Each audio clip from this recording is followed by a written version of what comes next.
großen Kolonnen unserer Bewegung heute siegend durch Deutschland marschieren, dann weiß ich, ihr schließt euch den Kolonnen an. Und wir wissen, vor uns liegt Deutschland, in uns marschiert Deutschland und hinter uns kommt Deutschland.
Come on, come on! Separate the officers for interrogation!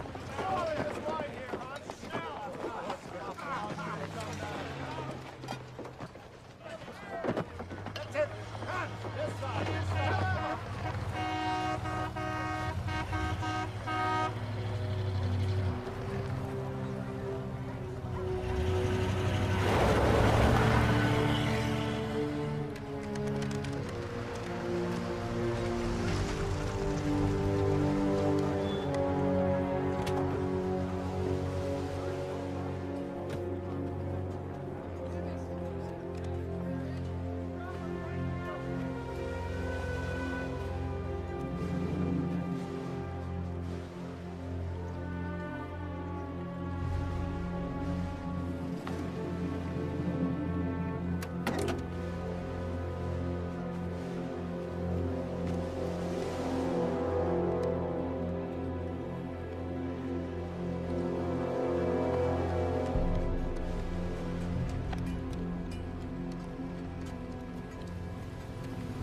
I'll be damned.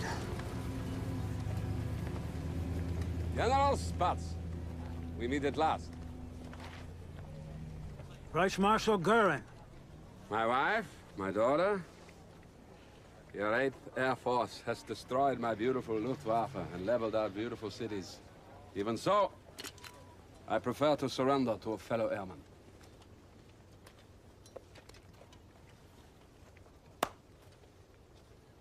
Gentlemen, may I?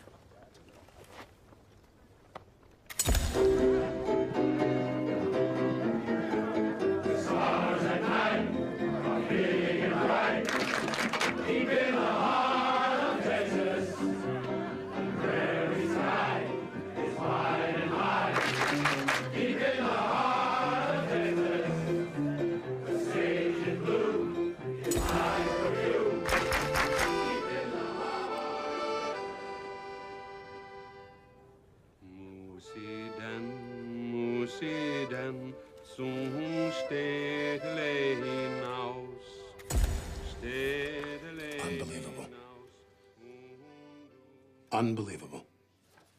Those pictures were on every wire service. American officers throwing a party for Hitler's #2 man. What was the commander thinking? I'm told it's a code of honor among airmen that transcends politics. And brains, apparently. The commander was reprimanded. And Ike has ordered that Goering be treated no differently than any other prisoner of war. Excuse me? I finagled some real coffee from the Chief Justice's office. Elsie's the best scavenger in the entire building. You shouldn't have gone to so much trouble. Oh, coffee's no trouble. Now a set of tires, that's another story. I still can't believe he's gone. For me, it was like losing a father. Truly. Whatever I have, whatever I am, it's because of Roosevelt. I was in London seeing Churchill when the news came. With the end of the war in sight, the president had sent me as his confidant to discuss a rather tricky subject. What to do with captured Nazi leaders. What was Churchill's opinion? He said they should be summarily shot for crimes against humanity. What's your opinion? Well, I think if it's a crime for the Nazis to shoot people without a trial, how could it be less so for us to do the same thing? That's Truman's feeling exactly. And Churchill now shares that view. Surprisingly enough, so does Stalin. You're talking about a war crimes trial, which they attempted after the last war and it completely unraveled. Because it had no weight. But this will be an international tribunal comprised of the 4 powers, America, England, France, and Russia. President Truman wants the best prosecutor in the country, one with a reputation for being tough, but impartial. He wants you, Bob. I haven't prosecuted a case in years. President Roosevelt chose you for the Supreme Court because of your integrity as a prosecutor. That's why Truman has picked you for this, because he wants a fair trial, not a legal lynching. I like it right here, Sam. I mean, this would mean I would have to step down. Temporary leave of absence. You'll be back in 6 months, maybe 7. Is the president aware of the fact that I'm completely opposed to the death penalty? Yes, he's not concerned because he knows you'll do whatever is right. As you know, a fair trial means an uncertain outcome. If we don't prove the defendant's guilt, we'd have to let them walk, even if we could smell the blood on their hands. Do the Allied powers understand that? Well, Truman does. You'll have a chance to make it clear to them. The trial is yours to create, Bob. You get to set the rules. Hire the staff, find the setting. You even get to pick the defendants.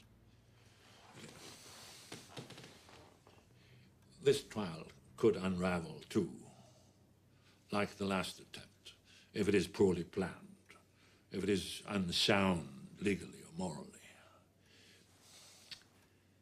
Or it could establish a basis for conduct among nations that would alter history for generations to come.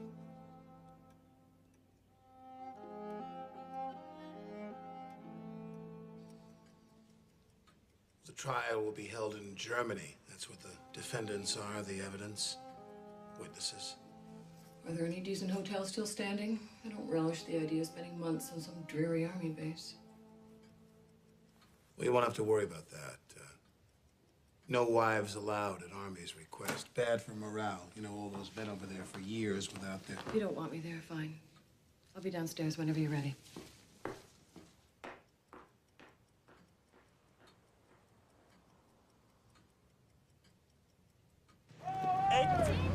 Minus 3. 15. Good. 15 plus 7. 22. Good. 9 times 9. Good morning, General Spatz. I'm afraid I have to ask you to get dressed and pack for travel. Where are you moving us? Only the Reichsmarschall. You're being transferred to Bad Mondorf. Well, you know, it's a very pleasant spa. But why must I go alone? Because that's where they're rounding up German war criminals. No! No.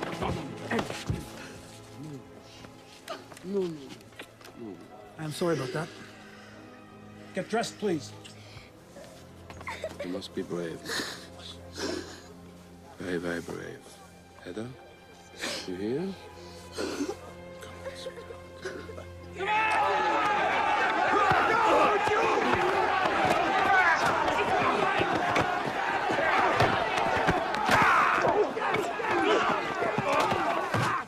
I know where you are. It's the Jew butcher of Krakow. And we've seen the camps, too. That cheap bastard! I must say I was lucky when the arms ministry was destroyed in an air raid in 1943. It rid me of useless paperwork and pencil pushers. Sir, what do you think was the single most effective thing you did during the war?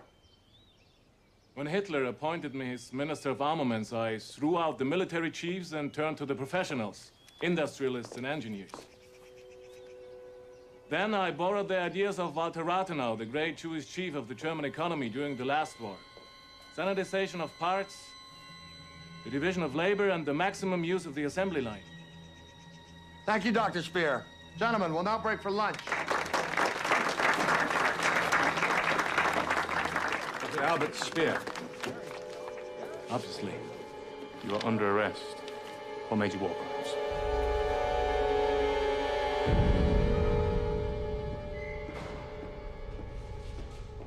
Move aside. Pay attention, orders are in. Now listen up. You'll all be taken to different places of detention. The following prisoners will go to Bad Mondorf as defendants in future war crimes trials. Step forward. Field Marshal William Keitel. Grand Admiral Karl Dönitz. Colonel General Alfred Jodl. Follow me. I haven't left Washington since before the war. I couldn't even remember how to pack. I was so worried about bringing half the things that we need for the office, I completely forgot half the things that I need. I have one set of nylons for the entire time, and they already have a run. I mean, I even traded ration coupons with my friend Lois so I could buy nylons. You are as jittery as a hen. What is the matter with you? I've never been up in an airplane before.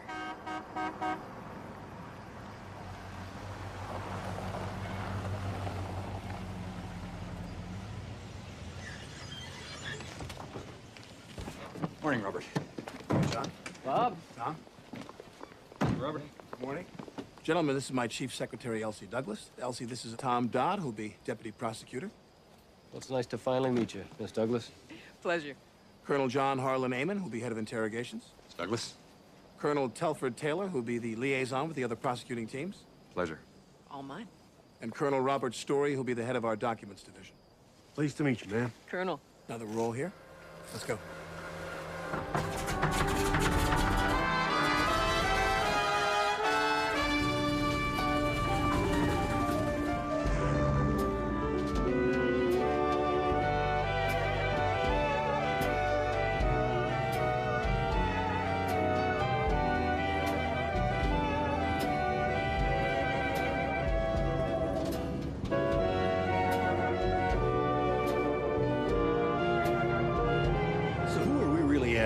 Military leaders? Political leaders? Well, what about the bankers and the industrialists who funded the Nazis? What about the soldiers and civilians who actually carried out the atrocities? Can't put the whole damn country on trial.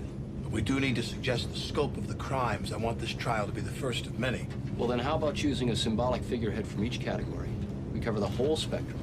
And that way, no one group gets off scot-free. Makes sense. If we win convictions, we can just keep right on prosecuting Nazis till the cows come home. But remember, we may also fail to win convictions, in which case some or all of the defendants could go free. I'm still wrestling with the validity of this trial. Crimes committed during war have never been called crimes. Let's focus on existing law. What existing laws did the Nazis break? Well, they broke peace treaties, border treaties, certainly Geneva Convention and Hague Convention. Right. Every time they invaded a country, they broke a law. My fear is that at the end of the day, when all is said and done, this trial will be perceived as nothing more than triumph of superior might. The winner is exacting punishment on the losers. Our task is to make sure that this is not the triumph of superior might, but the triumph of superior morality. We're in a very interesting position here. We're in a position to fashion a future in which aggressive war will be dealt with as a crime. Here, here.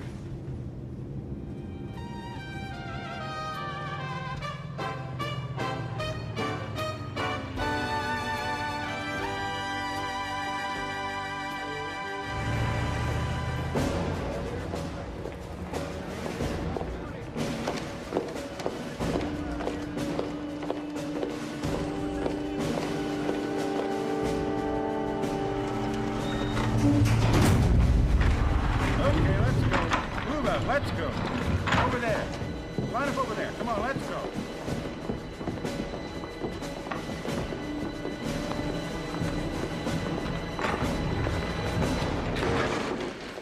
Corporal, new arrivals, identify yourself. Fritz Saukel. Sir. Head of labor conscription. Former head. Julius Streicher. Publisher of... Sir, I can't pronounce it. Der Stürmer. It's fifth. Bankers are all Jews. You think I don't know that? Shut up. Hjalmar Horace Greeley-Schacht, formerly president of the Reichsbank and minister of the economy. I do not understand why I have been accused here. I'm your jailer, not your lawyer. You'll get your day in court. Hans Fritschet. Chief of radio operation in the Nazi propaganda ministry. Rudolf Hess, former deputy Führer. Yes. You. Joachim von Ribbentrop. Nazi foreign minister. You.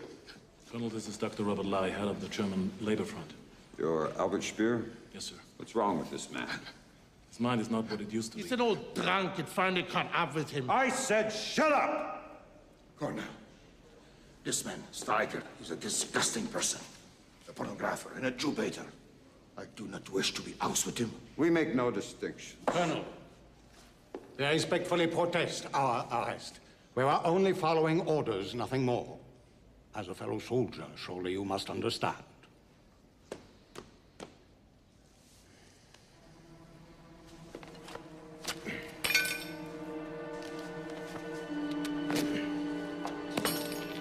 Now you're no longer a soldier. You are all war criminals. All of you. Lock them up. These Nazi bastards. Where's Goering?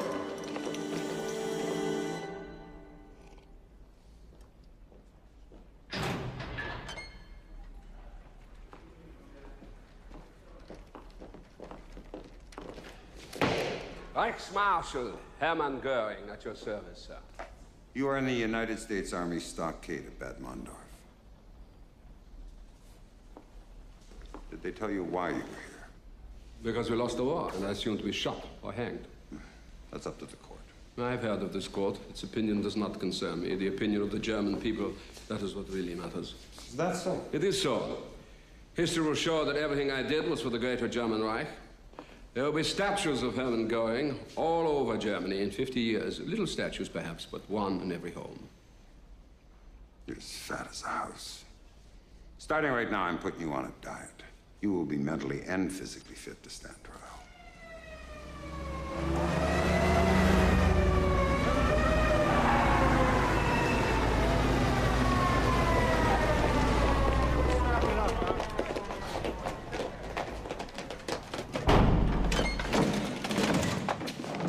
Captain. Who is it? Hans Frank, sir. Tried to cut his wrist and throat. These soldiers stopped him before he could do any real damage. The Jew butcher of Krakow. Corporal, take him to the infirmary. Have him checked out. I want a 4-man watch on him around the clock on the double. Yes. Good work, Captain. What's your name? Gilbert, sir. You and your men want to chow with us? Thank you, sir. You a surgeon?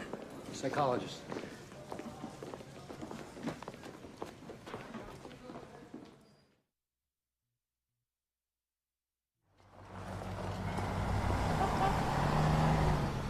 What we're faced with, or so it appears, is the secular equivalent of drafting the 10 Commandments. Now, each nation has its own criminal statutes, but for the world at large, none exist. None are necessary. We're trying war criminals whose guilt is unquestioned by the governments we represent. General, if we're going to have a trial, it must be based on law. It must be a fair trial. It must only determine degree of guilt and appropriate punishment. A completely fair trial with opposing counsel, direct examination, and cross-examination. Precisely. Before judges that act as referees. As in a sporting match?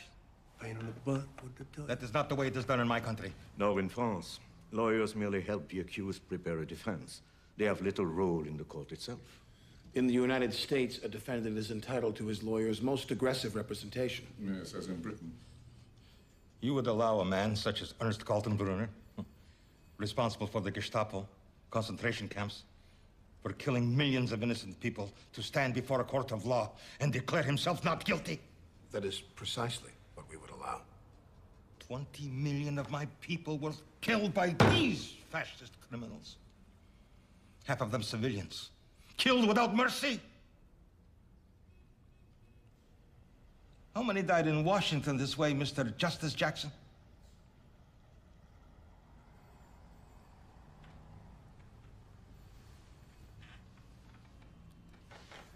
General, it occurs to me that perhaps separate trials might be the most satisfactory way to reconcile our differences.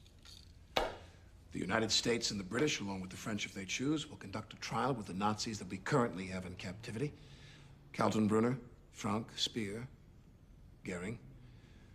And the Russians, of course, would be free to hold their own trial with the ones that you have on hand.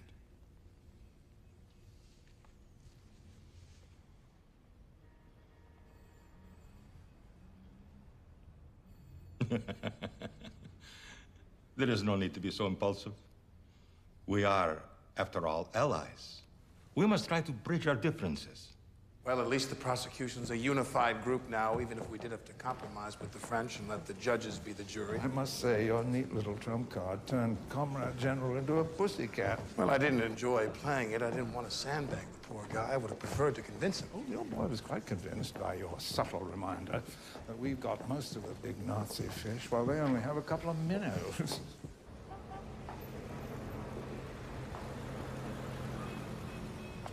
Nonetheless, I couldn't argue his point.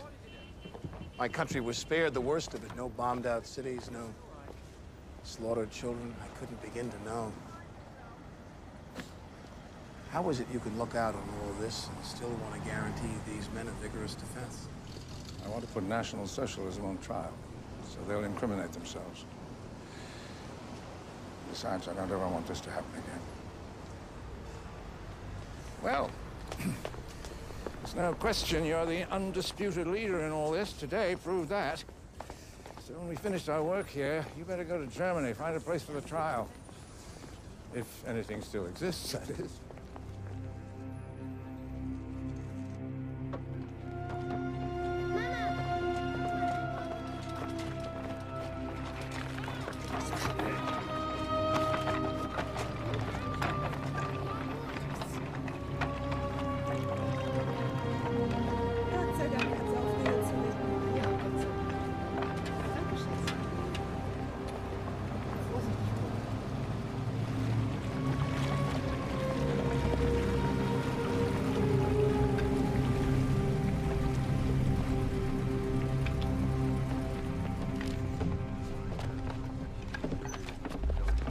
I can't believe this.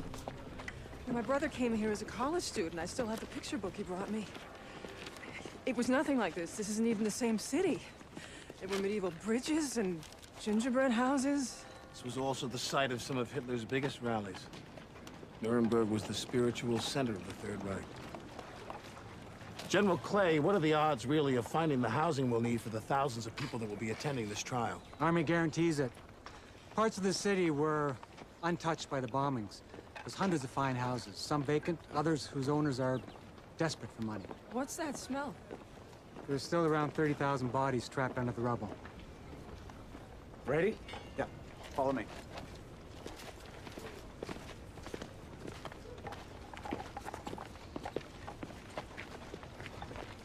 Grand old Palace of Justice. A landmark in more ways than one. Took 5 bomb hits, but just shrugged them off.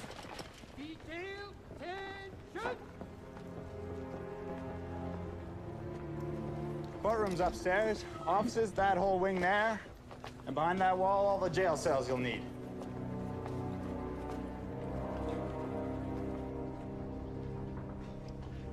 Okay, just right this way. Justice Jackson, the courtroom.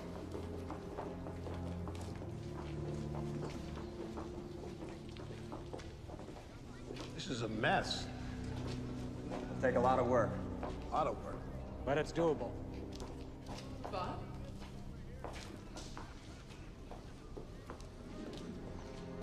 Ten Commandments. 10 Commandments in the same building where the Nuremberg laws were to create the deprived old German Jews of their rights. This is it. This is the place to hold the trial. Give me the word, and I'll have General Patton move in 15,000 German POWs. Start cleaning up the whole city. I'm giving you that word right now. Captain Kiley, what do you think? Well, we'll need to double the size of the courtroom. Have to take out that rear wall and cut into the attic for a visitor's gallery. Saw some terrific seats in an old theater here. Great. Chandelier's gotta go. Fluorescent's more practical, and let's... Our Palace of Justice is going to see some justice once again. Sir, this was just forwarded from the base. Thank you very much, Sergeant. Fuchs. Morris Fuchs, Brooklyn, New York. Well, I knew it wasn't Wisconsin with that accent, Fuchs. Thank you. President Truman wants to appoint Francis Biddle as the American judge for the trial. Are you serious? But he already fired Biddle as Attorney General. Why would he do that? Guilt, maybe? Probably. I guess it's this instead of a gold watch. How do you feel about that? Well, read Truman's wording. Unless you have a problem with this, which means... Don't have a problem with this. Well, I've got to go back to Washington and brief President Truman anyway. I can stop in Philadelphia along the way and try to cajole Biddle into becoming a team player. When do we leave? I need you to stay here and set up our offices, find us a place to stay. Make those decisions without you? Oh, that'll be fine. I trust you.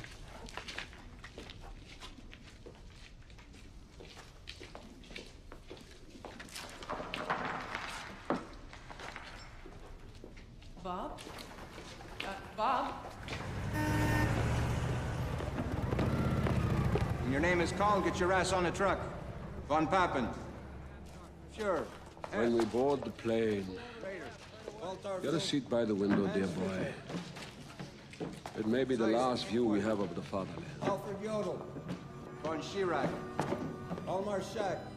Rosenberg. Von Neurath. Frick. Sokol. Alfred Spear. William Keitel. I couldn't face going back into private practice. Not after all those years in Washington. The nerve center of the country, the war. What is the current status in Nuremberg? Well, we're gathering evidence, choosing defendants. We've settled on 22 men. We've narrowed our targets to those who ran the concentration camps. Good thinking, splendid. The ones who gathered the slave labor as well as those that used it. Absolutely. Absolutely right. The judges will have a great deal of work ahead of them with the pretrial discovery. Yes, yes, yes. Well, of course, you'll be there to guide me through it. I'm thrilled, Bob. It's an honor. This means a great deal to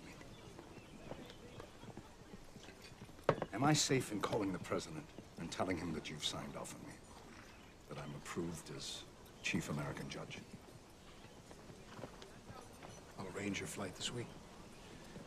We need you over there as quickly as possible. We need to gear up fast. The trial's in 1 month.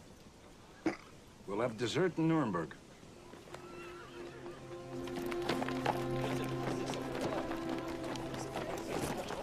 All right. Hey, come on, slow down. Take it easy.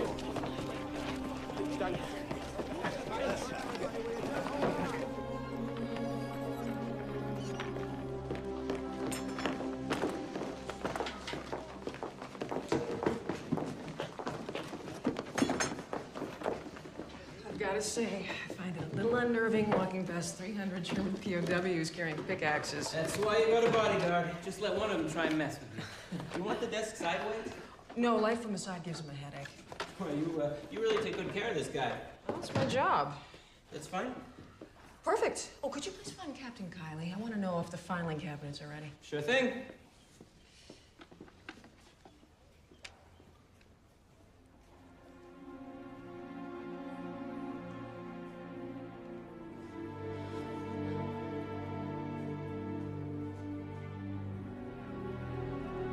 First thing you must understand about these men is that they are war criminals. Their rank means nothing. There's to be no exchanging of salutes or any other military courtesy. Now, I know most of you men saw combat. You lost friends, companions. We've all seen the bodies at the side of the road. Men who gave their lives in the service of their country. Gave their lives so that we might have the opportunity to bring these criminals to justice. Now, our job is to make sure that these criminals survive long enough to have that justice served. To make sure that our friends, our companions, did not die in vain. That'll be all. Stand do!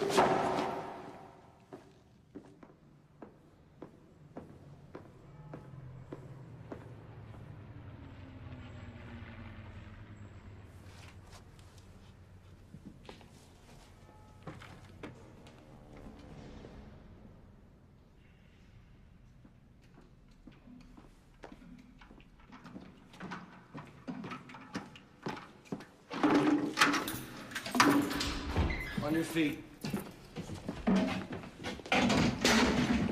Swab yourself. I beg your pardon? Der bucket and der mop. Use them. Pick it up. Pick them up now. Pick him up. Hey!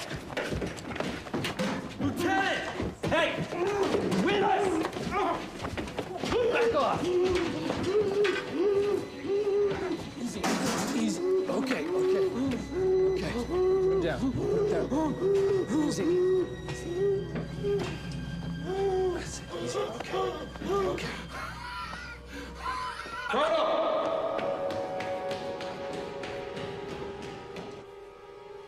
Doctor? He'll rest now. His heartbeat was up to almost 300 beats a minute. Could have led to heart failure. That's just great. That's just what I need. To lose the biggest bull in the roundup. Lieutenant. Wheeler, sir. I'm making this man your personal responsibility. He is not to exert himself. As God is my witness, he will be in the best of health when they hang him. Yes, sir. Yes.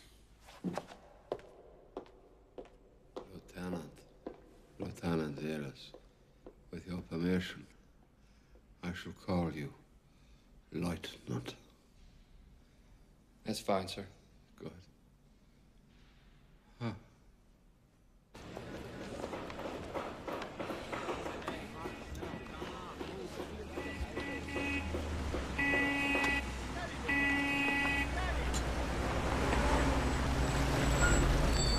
Thanks for the ride, Fuchs. No problem. Robert! Welcome back. Nice to be back. It's really good to have you back. So, Quite a job you've done here. you should see the inside. Come on.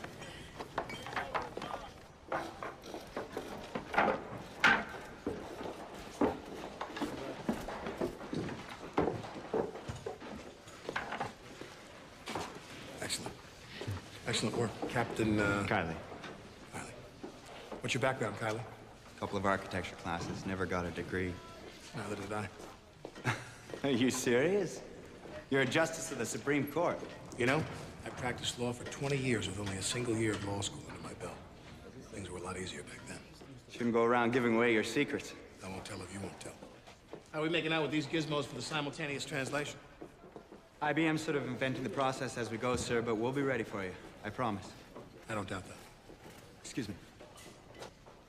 Question is, will we be ready? The whole team's waiting in your office. They'll fill you in.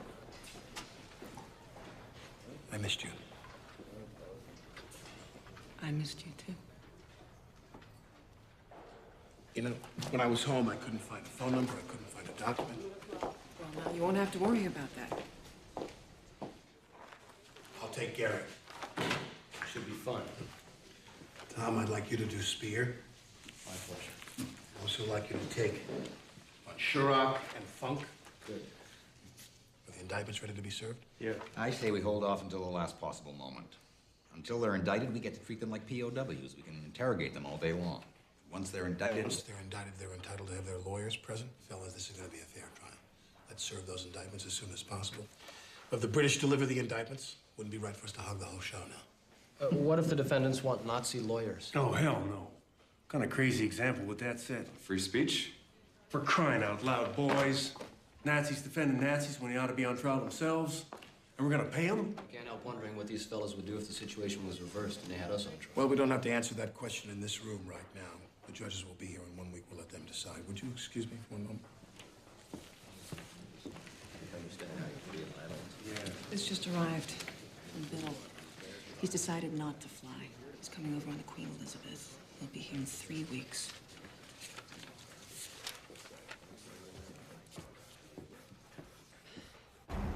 I'm a bit surprised at Biddle. I'd never seen a man so hungry for approval.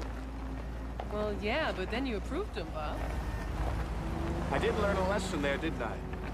And how I hate learning lessons.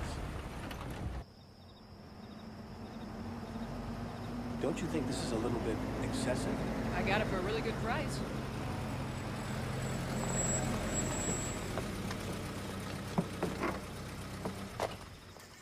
Thank you. Justice Jackson, meet Frau Hassel and Herr Hassel. Willkommen. How do you do? I have lived 5 years in America. Oh, well, it's a pleasure to meet you, Frau Hassel. Please come in. Follow me, bitte, bitte. I will prepare dinner, something light perhaps at this hour. Thank you. Light means 5 pounds of lard in the dumplings instead of 6. So who owns this place? Some banker who no longer owns a bank. I think we're his only source of income now. Come on. Oh, thank you, Herr Hassel. I'll do that. Dankeschön.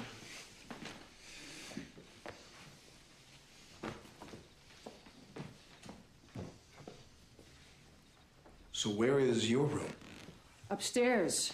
It's a cute little attic apartment type thing. Is it all right? Well, it's nicer than what I have in Washington, Bob. Well, I haven't seen what you have in Washington. Oh, God, I am so bushed. Just hold on till dinner. Would you like a drink? No, maybe later on. Oh, don't do that. Oh, I've arranged a little breakfast meeting with the team tomorrow morning. Good, good. Just to go over some of the finer points. Mm-hmm. Wow, you sure pack well, Bob.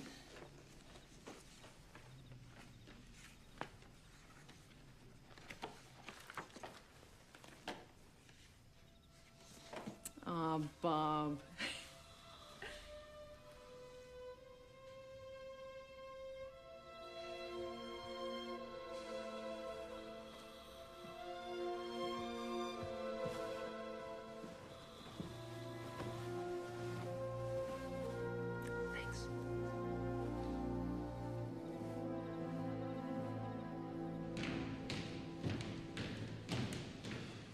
Start with this one. I hope I shan't make a balls of it. Do just fine, old chap. Open up.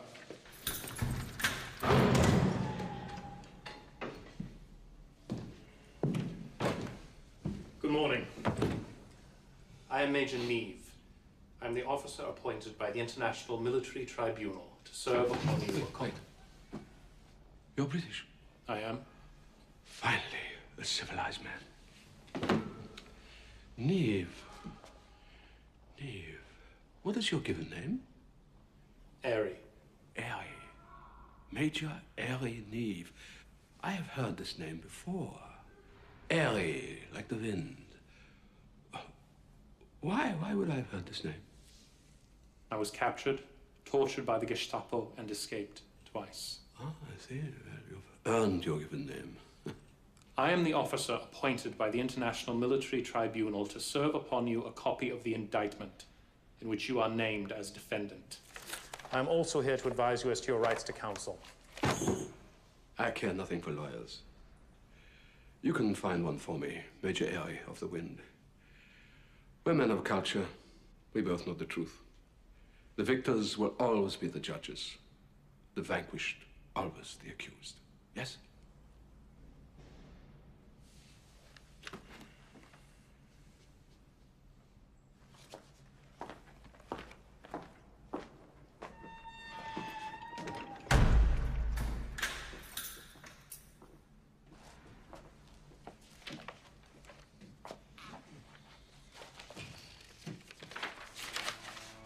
it up. Until I've studied this, I cannot speak to the accuracy of the charges against me. But I acknowledge the necessity of this trial and accept my inclusion in it. How can you say that before reading the charges? There's a common responsibility for the crimes that were committed in the name of the Third Reich.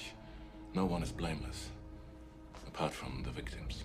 But we were just following orders. I know nothing about crimes against humanity. Here's a list of lawyers. Jews.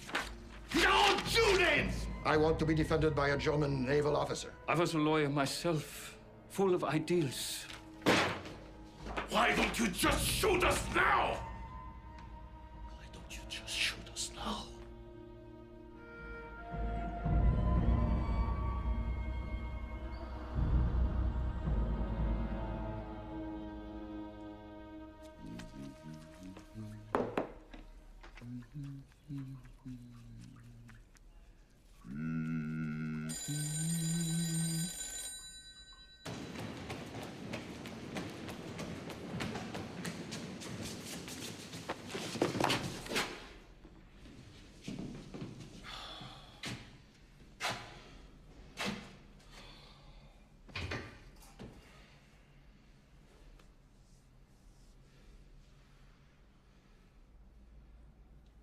I want a guard posted at the porthole of every cell. They're to be watched around the clock. I will not have them taking the easy way out.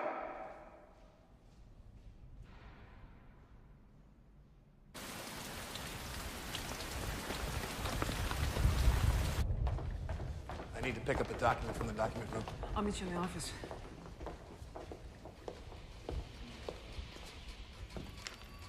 Find any directives on Polish slave labor? Oh, take your pick.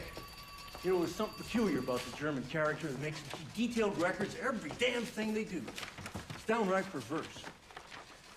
The Nazis put into writing every criminal thought they ever had and every criminal act they ever did.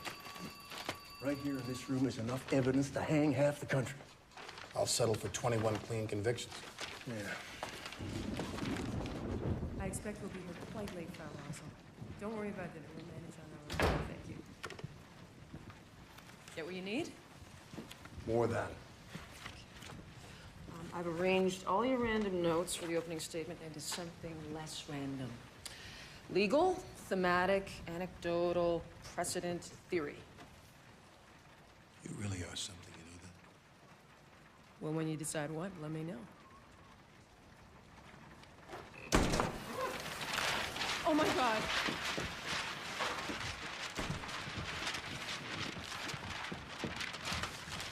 Oh, I don't believe this.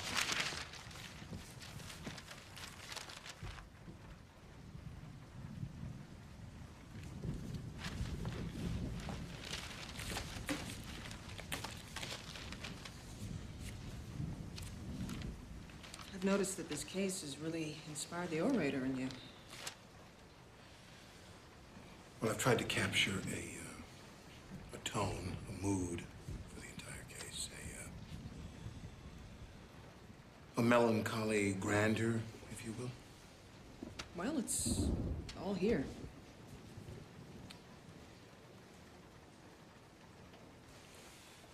You have something right here.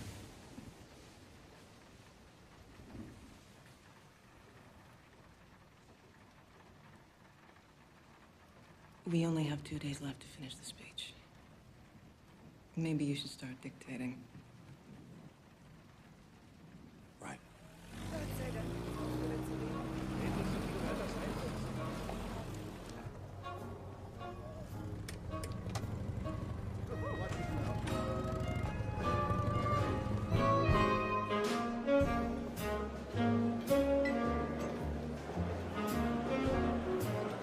This simultaneous translation business, like taking a room in the Tower of Babel.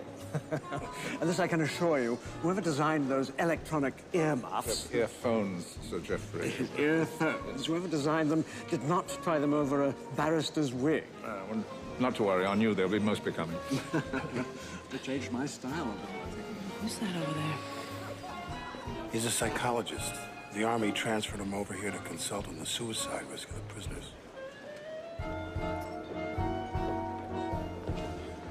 Let's get going home. Cheers. Bob.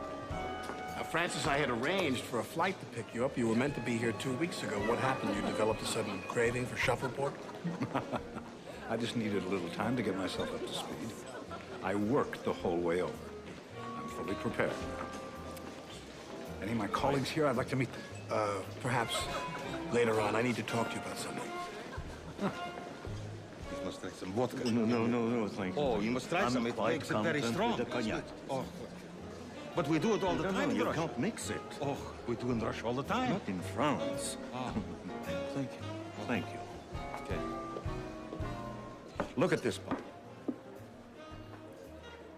It was a gift from my family. After the trial, I'm going to donate this along with my papers to my alma mater.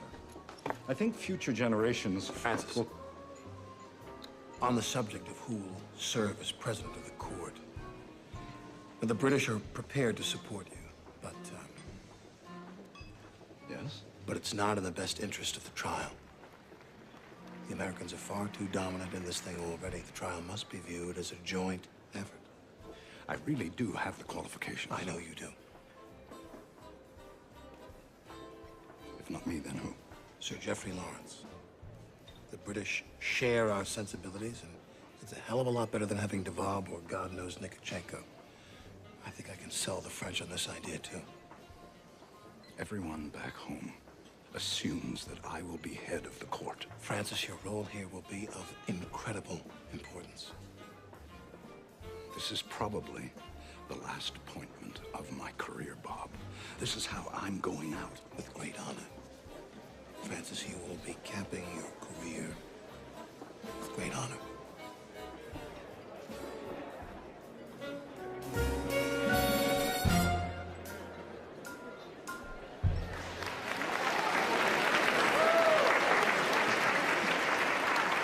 Now that Lay's done himself in, who should we get to replace him in the dock? It's not a Broadway show, Johnny. We don't just bring out an understudy. We've still got 21 left. 21's a good, solid number. Boys, they're coming back.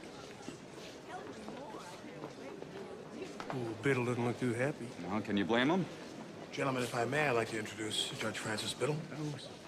Sir Geoffrey Lawrence. Yes, I'm delighted to do so. Judge Devab. David Maxwell Fife.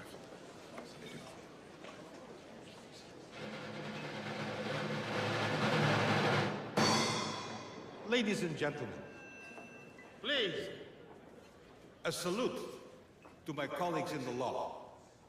How fortunate we are to be in a profession where we may speak our minds. Not like diplomats who must behave like dogs on a leash. To the law. To the law. I was wondering if you'd care to dance with me. I'm not much of a dancer. Well, let's go embarrass ourselves.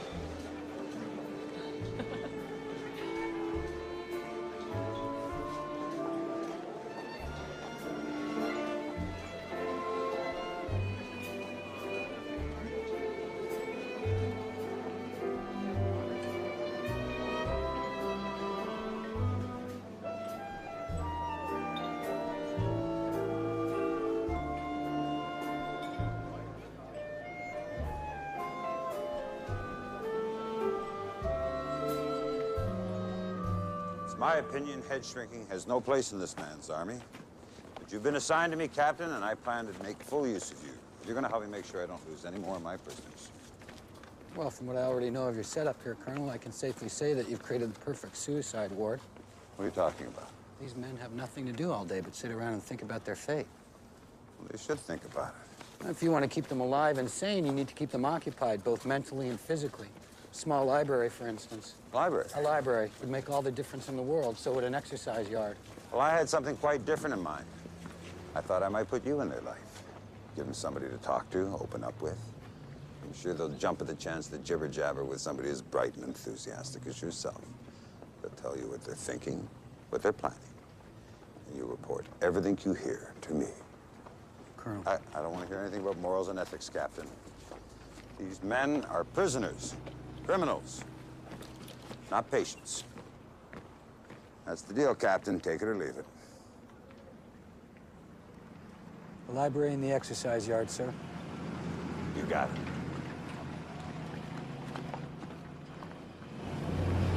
This place is worse than I expected. What a nightmare. Where do we pick up our press passes? The Palace of Justice. What's the metal bar in the front of the Jeep do? Works like a knife to cut the wires that Germans string across the road at night. Several GIs have already been decapitated. Lovely. Here we are, gentlemen. I'll take your bags to the hotel. All right, thanks a lot, buddy. See you around. Press credentials ready to show. You will be given press passes and transferred to assigned lodging. Get in line, gentlemen, get in line! Check this out.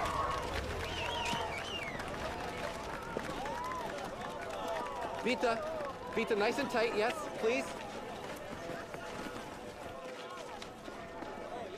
Das ist Dankeschön. Berlin, Berlin, die ewig junge Stadt, das ist Berlin, Berlin, die meine Liebe hat, genau im Mittelpunkt der Welt, hat sie der Herrgott hier gestellt. Du mein Berlin, Berlin, du Perle an der Spree, der dich erst...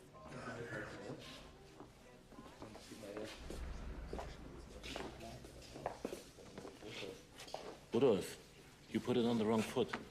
What? The shoe. Yeah. This seems completely mad. It is an act. He is being clever. If he was so clever, he wouldn't have spent the last 4 years in an English prison.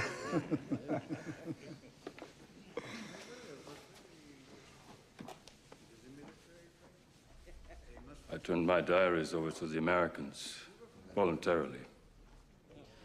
You see, they proved that I tried to resign as Governor General of Poland. Did not approve of the persecution of the Jews. Anyone reading my diaries, they will know what was in my heart. They will understand that those things I wrote about the Jews, the orders I signed, they were not sincere. I believe you, Herr Frank.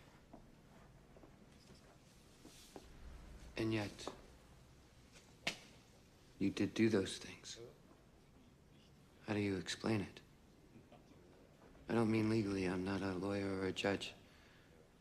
I mean, how do you explain it to yourself?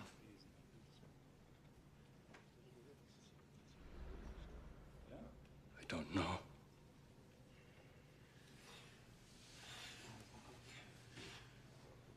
It's as though I'm two people. The Hans Frank you see here, and Hans Frank, the Nazi leader. I wonder how that other Frank could do those things. This Frank looks at that Frank and says, "You're a terrible man." And what does that Frank say back? He says, "I just wanted to keep my job."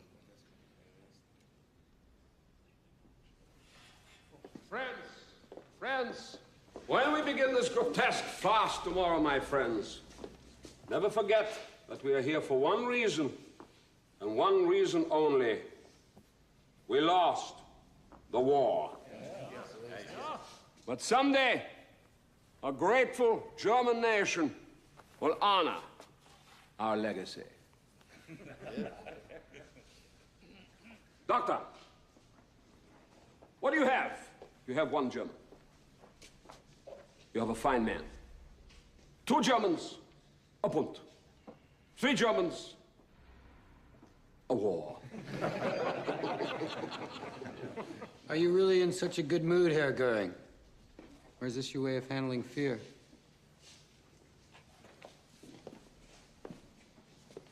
Fear? What do I have to be afraid of?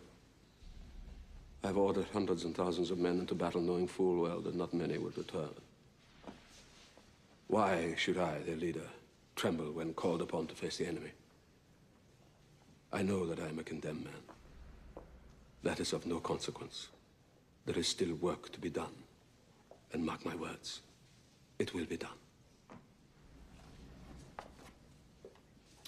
One Englishman, an idiot. 2 Englishmen, a club.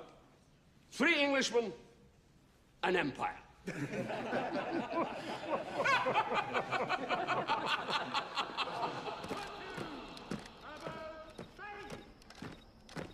I spoke with some of the translators today to get a sense of the pace you need to maintain. It's a little tricky because it's not just about pace, it's about rhythm, pausing at the end of phrases. We should probably rehearse a little tonight. Not the whole speech, you need to save your voice for tomorrow.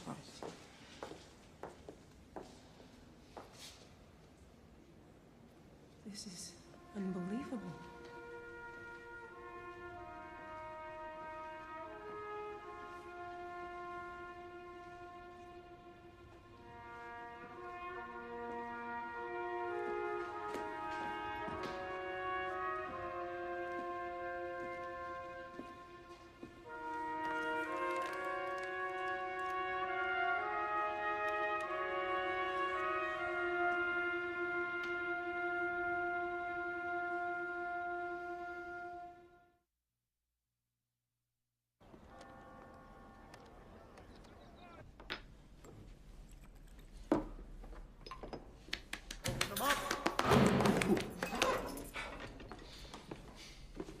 Good morning, Lieutenant Wheelers. Morning, sir. It's time to go, Reichsmarshal. How do I look? You look fine, sir. How do you feel? Excited. I've waited many months of silence. Now at last I'm being heard. Shall we? I'm not allowed to do that, sir. Oh, yes, of course. Bring him out!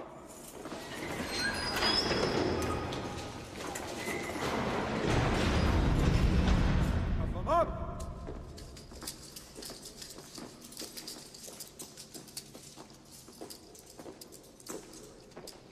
Puff him out!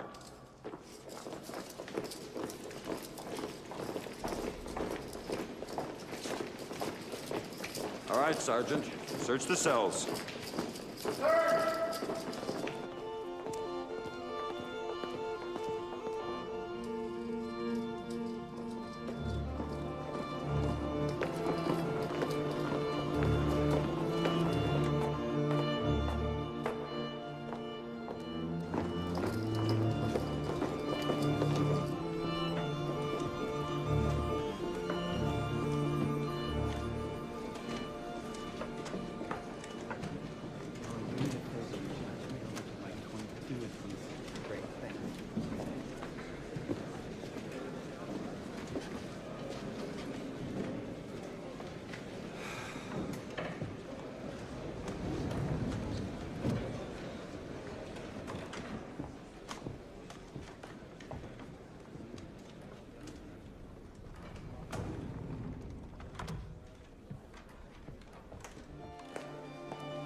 No.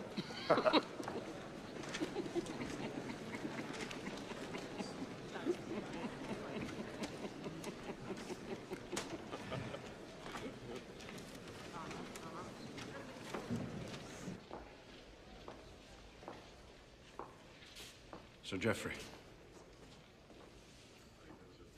with my respects. Bless you, little. After you.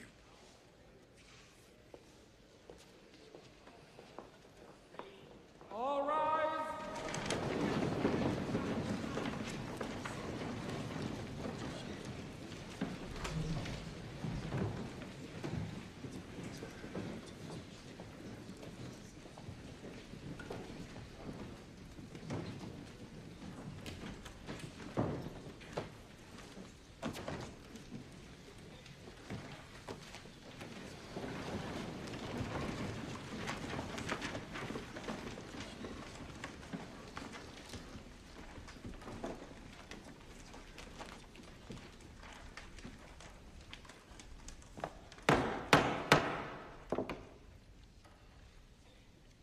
This trial, which is now to begin, is unique in the annals of jurisprudence.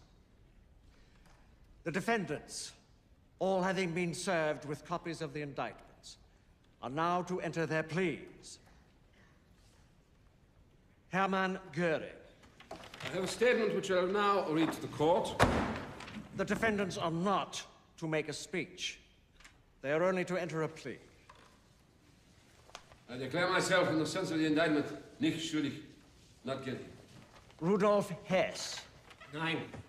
Nein. Record that as not guilty. Joachim von Ribbentrop. Nicht schuldig. Wilhelm Keitel. Nicht schuldig. Ernst Kaltenbrunner. Ich bekenne mich nicht schuldig. Alfred Rosenberg. Nicht schuldig. Hans Frank. Nicht schuldig. Wilhelm Frick. Nicht schuldig. Julius Streicher. Nicht schuldig. Walter Funk. Nicht schuldig. Hjalmar Schacht. Nicht schuldig. Karl Dönitz. Nicht schuldig. Erich Raeder. Nicht schuldig. Baldur von Schirach. Nicht schuldig. Fritz Saukel. Nicht schuldig. Alfred Jodl. Nicht schuldig. Franz von Papen. Nicht schuldig. Arthur Seyß-Inquart. Nicht schuldig. Albert Speer. Nicht schuldig. Konstantin von Neurath. Nicht schuldig. And Hans Fritscher. Nicht schuldig. All the pleas have now been entered. Justice Jackson, your opening address, please.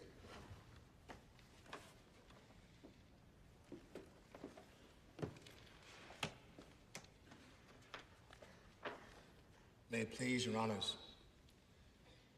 The privilege of opening the first trial in history for crimes against the peace of the world imposes a grave responsibility. The wrongs which we seek to condemn and punish have been so calculated, so malignant, and so devastating that civilization cannot tolerate their being ignored because it cannot survive their being repeated. That four great nations, flushed with victory and stung with injury, stay the hand of vengeance and voluntarily submit their captive enemies to the judgment of the law is one of the most significant tributes that power has ever paid to reason. If these men are the first war leaders of a defeated nation to be prosecuted in the name of the law, we agree that here they must be given a presumption of innocence. And we accept the burden of proving criminal acts and the responsibility of these defendants for their commission. We have no purpose here to incriminate the whole German people. Hitler did not achieve power by a majority vote, but seized it by an evil alliance of revolutionists, reactionaries, and militarists. You will hear today and in the days ahead of the enormity and the horror of their acts. The prosecution will give you undeniable proofs of these incredible events. I count myself as one who received during this war most atrocity tales with suspicion or skepticism. No more. The catalog of crimes will omit nothing that could be conceived by their pathological pride, cruelty, and lust for power. You will hear of the repression of organized labor, the harassment of the church, the persecution of the Jews, the conversion of mere anti-Semitism into the deliberate extermination of the Jews of Europe. You will hear of the long series of German aggressions and conquests and broken treaties, the terror that settled over Germany, the havoc wrought in the occupied territories. And you will know that the real complaining party at your bar is civilization. Civilization asks whether law is so laggard as to be utterly helpless to deal with crimes of this magnitude by criminals of this order of importance. It does not expect that you can make war impossible. It does expect that your juridical action will put the forces of international law, its precepts, its prohibitions, and above all, its sanctions, on the side of peace, so that men and women of goodwill in all countries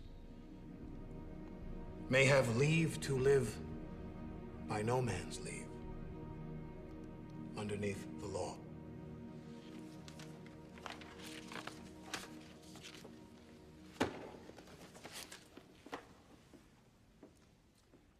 The court is now adjourned.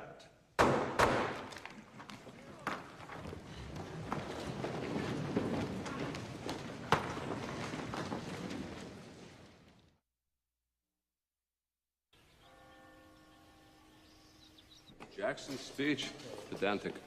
Tiresome lot of nothing. I nodded off twice. Well, the food is better today.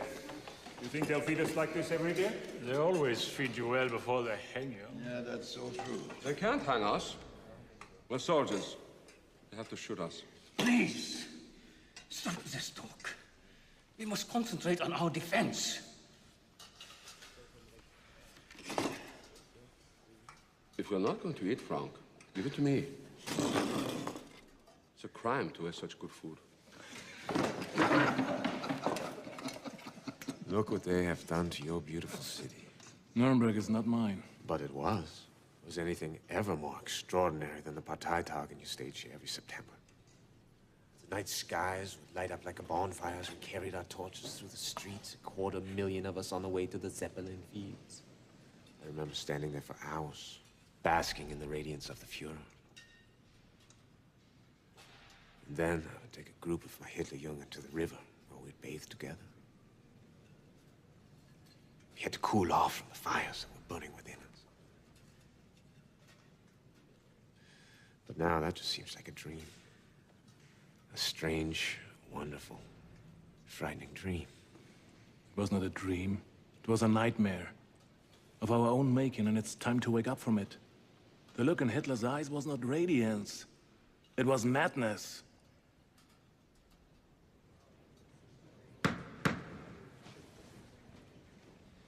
Is the British prosecution ready? Yes, indeed we are. Your Honors, with your permission, I wish to read from a sworn affidavit by one Hermann Friedrich Gräber, a German construction manager who, in a civilian capacity, was employed by the German army in occupied Ukraine from 1941 to 1944. On several occasions, he observed the mass murders of local Jews committed by the SS or Schutzstaffel, the Nazi party's police and security organization. One such occasion, he writes, took place on October the 5th, 1942, near the city of Dobno. That morning, Herr Gräber was informed that all 5,000 Jews from that city were to be taken by SS trucks to a place near his building site, where they were to be shot and buried in large pits. He continues. Thereupon I drove to the site and saw near it great mounds of earth. Several SS trucks stood in front of them. I heard rifle shots in quick succession coming from behind one of the earth mounds. Those who had just got off the trucks, men, women, and children of all ages, had to undress upon the order of an SS man who carried a whip. All these people had the regulation yellow patches on their clothes and thus could be recognized as Jews. And without screaming or weeping, these people undressed, stood around in family groups, kissed each other, said their farewells. I watched a family of about 8, a man and a woman with their children and 2 grown-up daughters. An old woman with snow-white hair was holding the youngest, perhaps 1-year-old, in her arms and singing to it and tickling it, and the child was cooing with delight. All the people around were looking on with tears in their eyes. The father was holding the hand of a boy about 10 years old and speaking to him softly. The boy was fighting his tears. The father pointed to the sky, stroked the boy's head, and seemed to explain something to him. At that moment, the SS man at the pit shouted to his comrades.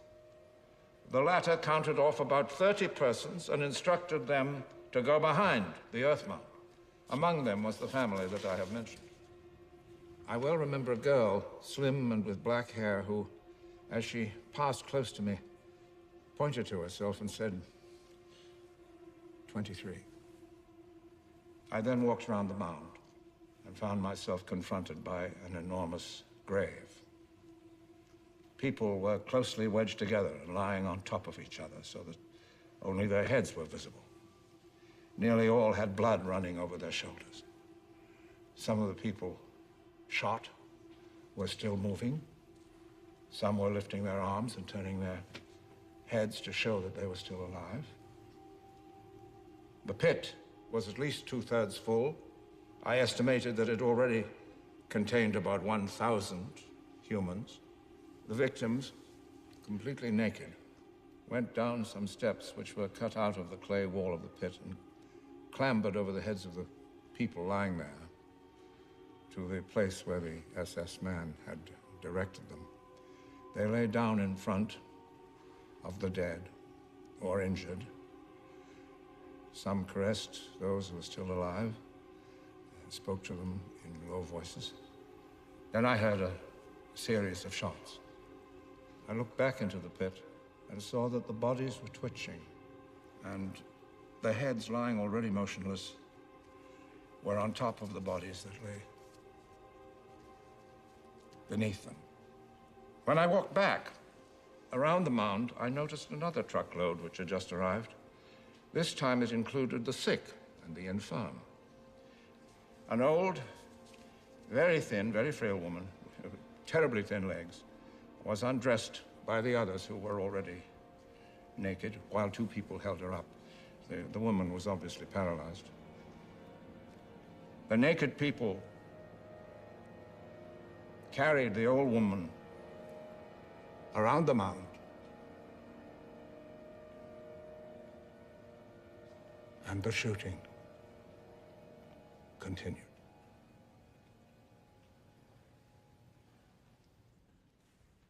Signed, Friedrich Gräber.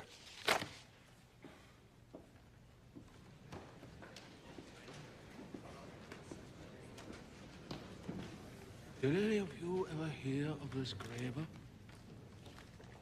Huh?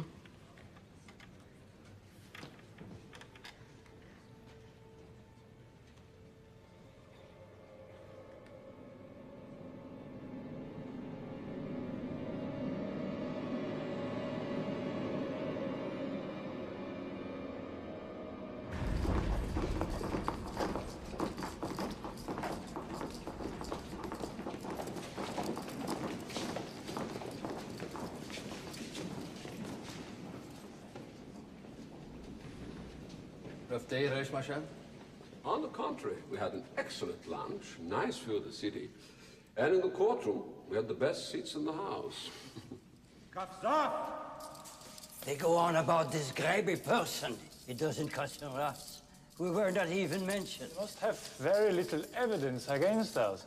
I always suspected the British prosecutor was a Jew. Now I am sure of it. Shut up, psycho! Please don't be so naive. We're on trial. Of course they're going to say terrible things about us. They have not even begun. Lock him up! Happy dreams, Lieutenant. Good night, Mychèle.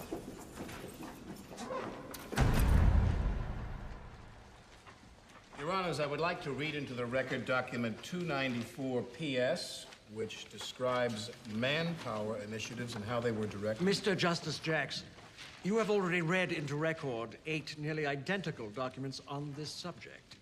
Do you really feel it necessary to introduce a 9th? I do. Yes, Your Honor, I do. Very well. Please continue.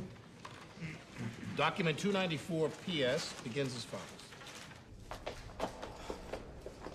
Lieutenant, I have come to the conclusion that the sentences are already being carried out. Justice Jackson means to bore us to death, and he is succeeding beyond his fondest hopes. Now the FEORE, what a speaker. At a rally here in Nuremberg, he held an audience of 250,000 people in the palm of his hand for an entire afternoon. As legal strategy, your documentary approach has been unassailable. But as drama, it is, I regret to say, absolutely stultifying. Well, as you know, it's not meant to be an entertainment. It's meant to be a trial. And it's ours to lose. A trial is a show, Robert. And like it or not, it's a show. And those four learned men sitting on the bench are as impressionable as any audience. You're pushing for witnesses? Witnesses will give this trial a human face. One compelling witness can outweigh a ton of documentary evidence.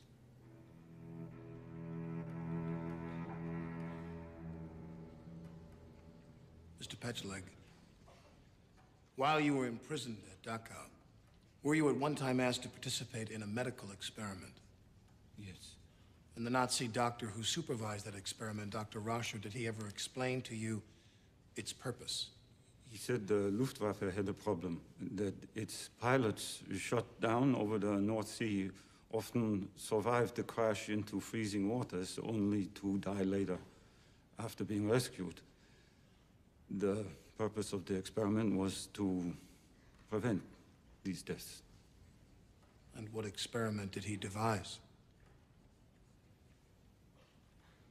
First, I helped to strip other male inmates naked and put them into water tanks. You were forced to do this to fellow inmates? Yes. And then? Then we added large pieces of ice.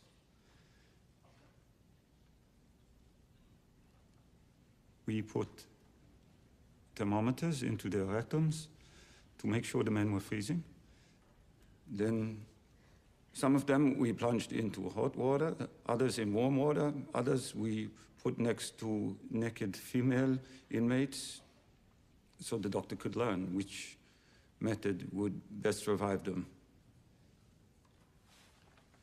Mr. Petcheleg, would you be so kind as to read this conclusion from Dr. Rascher's meticulous records?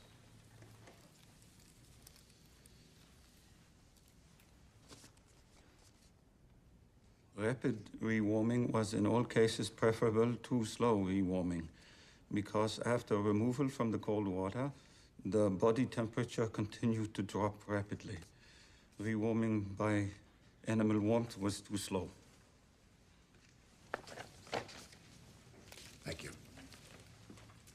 Mr. Petcheleg, do you recall whatever became of the subjects of Dr. Rascher's experiments on behalf of the Luftwaffe?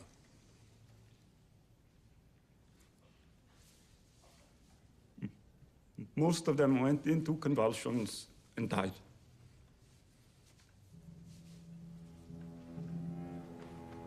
Thank you.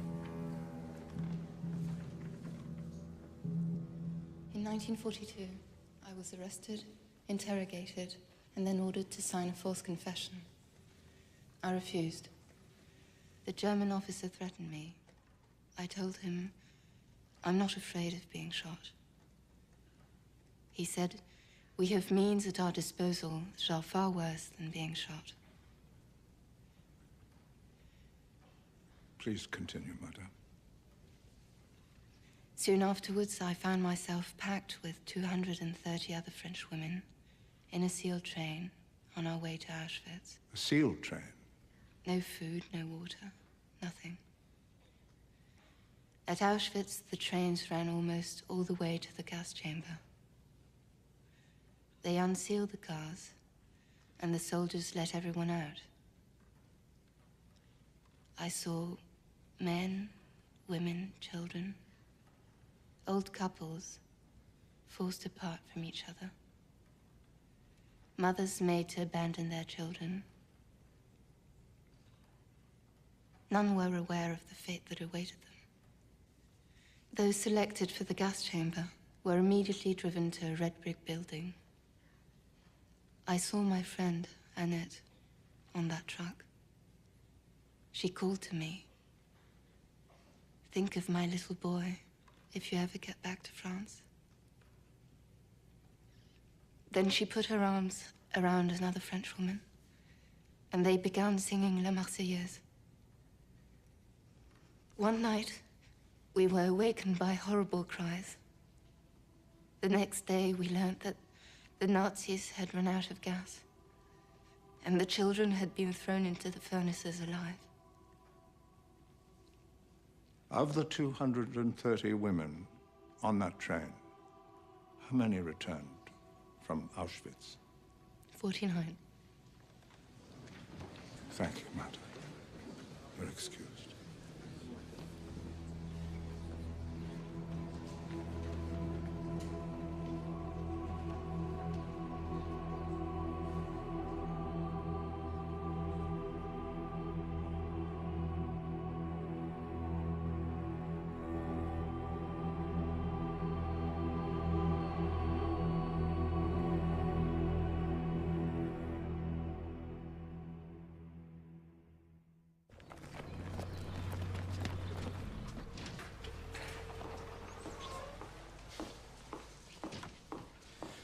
There you are.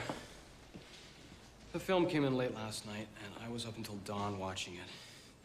Now, very few people have seen this film. Bob, you have got to enter this into evidence this morning. What's the film? You're not gonna believe this. May it please the tribunal, the United States now offers a film into evidence. It was compiled from motion pictures taken by Allied military photographers as their armies liberated areas into which concentration camps were located.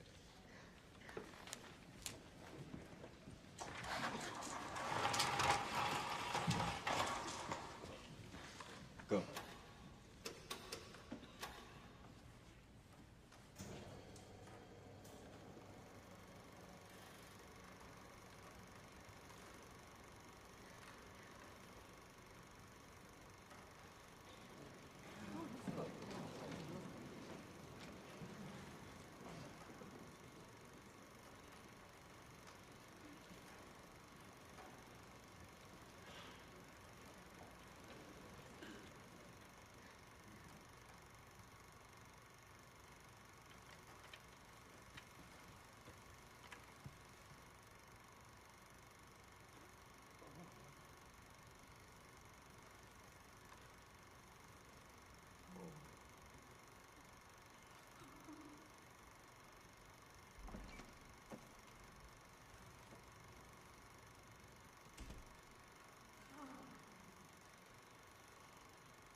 You know, it was such a nice day.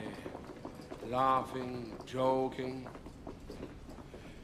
And then they showed that horrid film. Propaganda. Anyone can do it. Little of this, little of that, and before you know it... Still... Those films. You know, I'd read any number of affidavits, reports, statistics, but I didn't really understand until I saw those films. I still don't understand. I don't think I ever will. How could civilized human beings do that to other civilized human beings? Maybe civilization's overrated.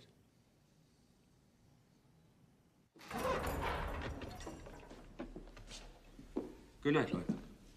Good night, Reichsmarshal.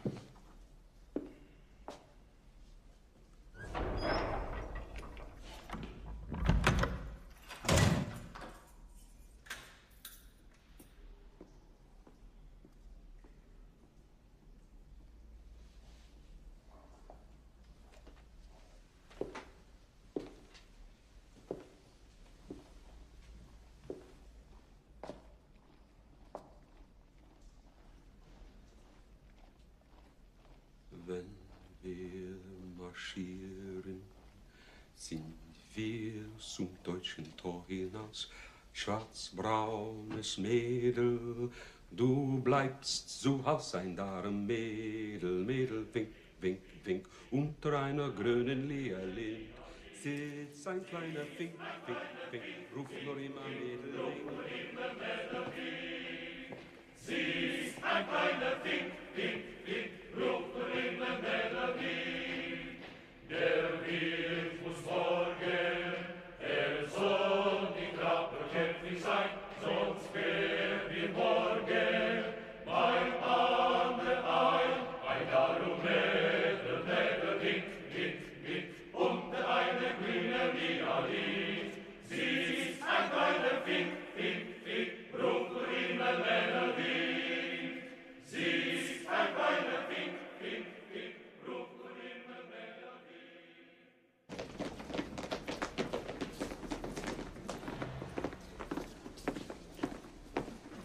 Dr. Spear, help me understand what I witnessed today in the dining room. Goering's ability to dominate and intimidate without possessing a real shred of power. Yes. Well, how do you explain that? Habit. Instinct. Something in the German character that responds to authority. Real or imagined. That's it? That's all it is? Yeah. What about the ideas he expressed, the words, the thoughts? They had no impact? What ideas? What thoughts? They were only platitudes. Nazi Germany was built on empty platitudes. A man like you were seduced by empty platitudes? Of course. Because you can hear in them any meaning you want. You said earlier you wanted to tell me something. I've been trying to encourage some of the other defendants to join with me in accepting guilt and expressing remorse. I made progress with Frank, and I have had high hopes for young von Schirach. But Goering means to bully them into joining him. And I fear now he will succeed. Unless someone stops him. I understand.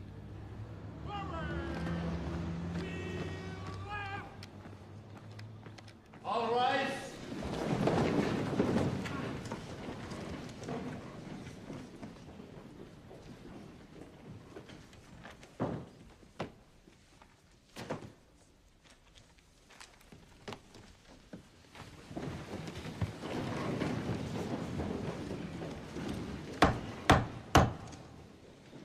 Herr Goering, do you believe that the Nazi Party came into power legally?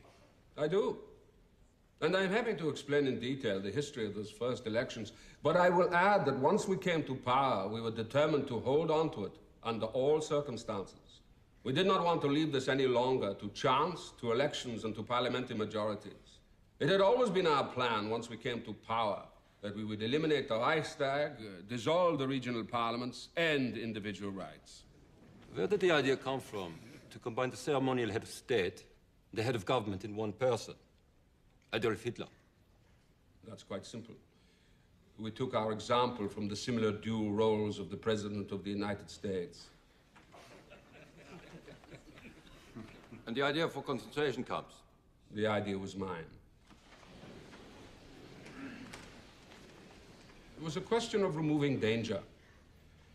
Only one course was available: protective custody. How could the party rule until it had established order? And how could it maintain order with its deadly enemies, particularly the communists, running free?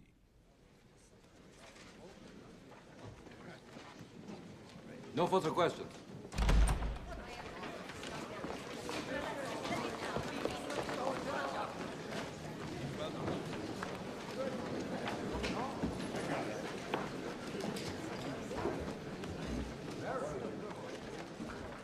I don't get it. He's tightening the noose around his own neck. I don't think he really cares. He's got bigger fish to fry. This guy is talking right over the heads of the tribunal and directly to the German people. I suggest that you isolate Goering from the other defendants when they're not in the courtroom.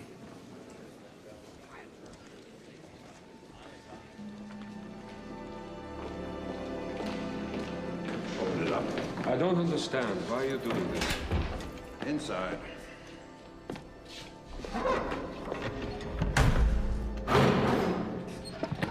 Me? I'm just following orders.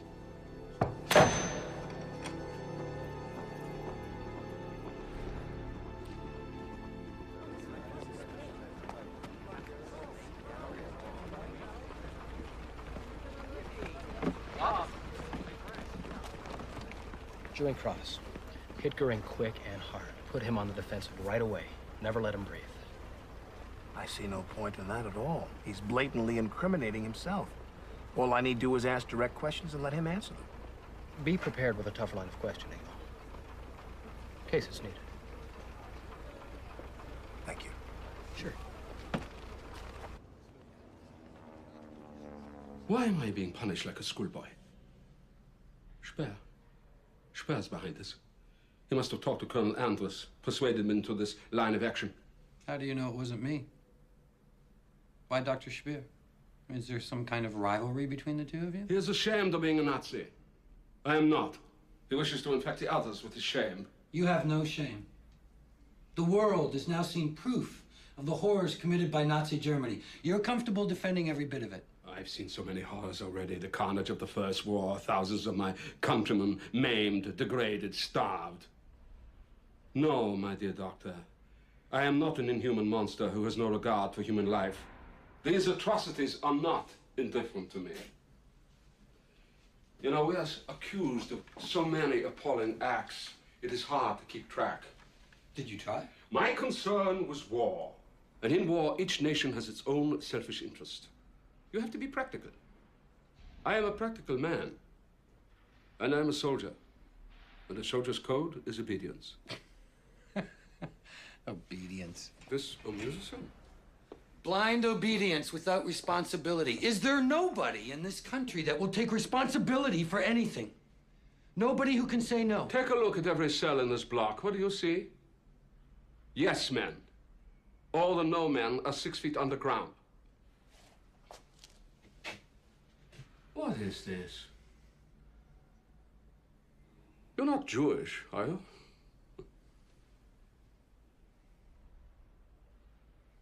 Yes, I am.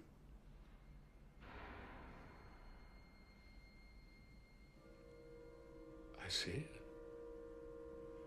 Well, this is a very interesting situation for both of us.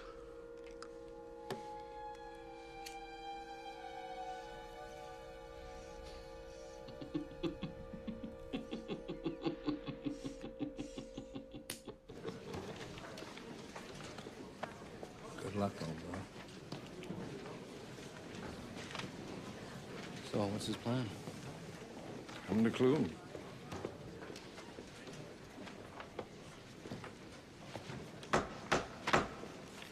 Will the witness repeat this oath after me? I swear by God, the Almighty and Omniscient. I swear by God, the Almighty and Omniscient. That I will speak the pure truth and will withhold and add nothing. That I will speak the pure truth and will withhold and add nothing. Mr. Chief Prosecutor?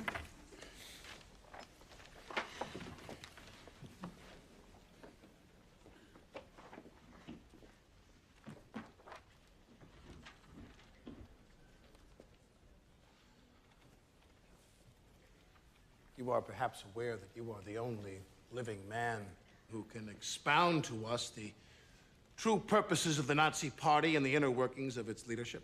I am perfectly aware of that. And you, from the very beginning, together with those who you were associated with, intended to overthrow and later on did overthrow Germany's previous government, the Weimar Republic. That was my firm intention.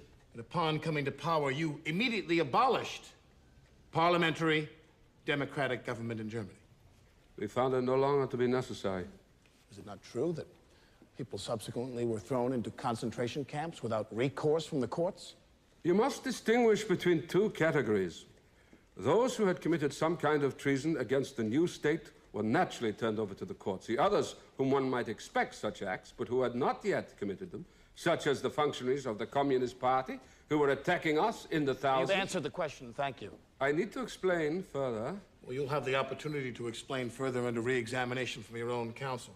Now, did you prohibit all court review of the cause for taking people into what you were calling at the time protective custody? That I answered very clearly, but I should like to make an explanation in connection with my answer. The counsel will see to that. Now, about the concentration camps. Mr. Justice Jacks, the tribunal thinks the witness ought to be allowed to make what explanation he thinks right in answer to this question.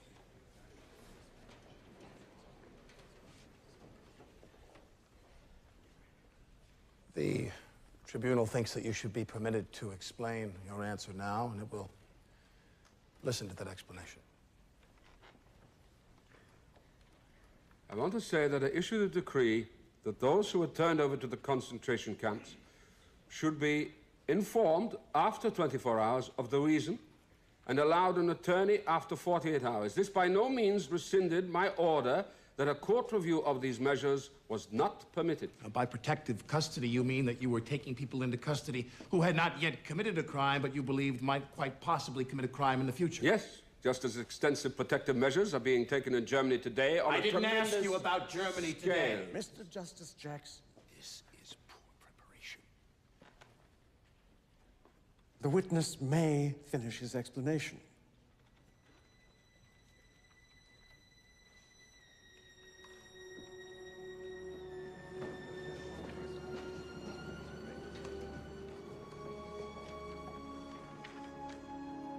You say that you were against the attack on Soviet Russia, yet you gave no warning to the German people. You brought no pressure to bear to prevent the attack. You did not even resign to protect your place in history. We were at war, and such differences of opinion could not be brought before the public during war. This was the case in your own country. As to your second question. That will suffice. I'm not finished. Secondly. Your Honor, please. The witness must be allowed to have his say. Secondly, as far as my resignation is concerned, I do not wish even to discuss that. For I was an officer, a soldier. I served my country. Now I ask you this. Your Honor, please. Thirdly, I was not the man to forsake someone to whom I had given my oath of loyalty every time he was not to my way of thinking. Your Honor. It never, ever occurred to me to leave the FEORE. Your Honor, the witness is adopting a contemptuous attitude toward this tribunal, which is giving him the trial that he never gave a living soul, nor dead ones either. Objection, Your Honor.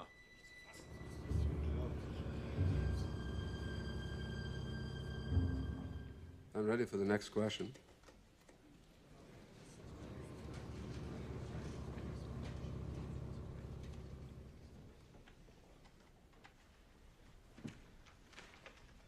I think this is probably a good point to adjourn for the day.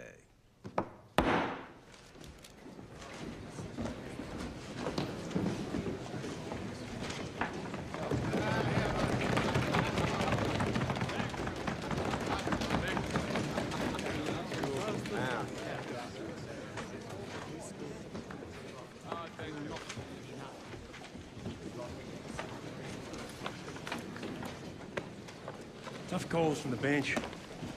Well, it's only round one. If you think you need anything, don't forget, I'm here.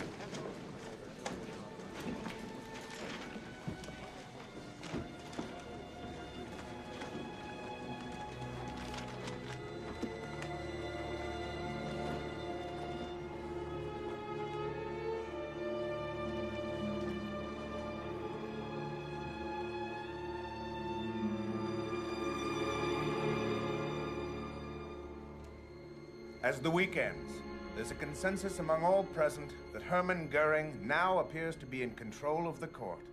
Will Jackson, will anyone be able to stop him? Yes, Bob. You know, Judge, I didn't leave the Supreme Court to come here and be thwarted by a fellow countryman. That sounds like sour grapes. Very unbecoming. To an outsider, it might appear like you were deliberately trying to sabotage me. Bob. You gave Goering an open forum during direct examination. I must be able to control him during cross. Listen, Bob. Just accept the fact that you weren't at the top of your game today. You have the weekend to prepare for the next round. Make good use of it.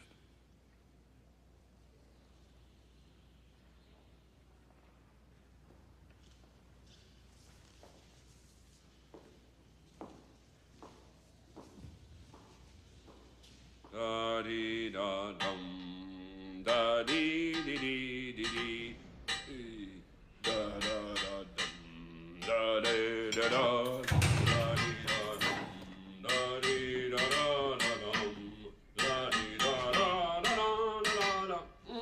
You're not hungry, sir? Oh, I'm too excited to eat. Did you hear what I said? My reply when he asked me why I did not resign? I lectured him about loyalty. You should have seen Jackson's face. His face. It was a totally foreign concept to him. You know, if I didn't know better, I would say Jackson was a Jew. No. Keep it. My initials, see? Engraved. That's real nice. I'm never gonna forget this. I know, Lieutenant. I know. Sit down. You know, my friends call me Tex. All right. Tex. Let me tell you something, Tex. America will soon learn that they are backing the wrong philosophy here. We should both be together fighting the forces of communism. You think? Oh, yeah. You think? Yeah. Yeah. I think we both think, huh? Yeah.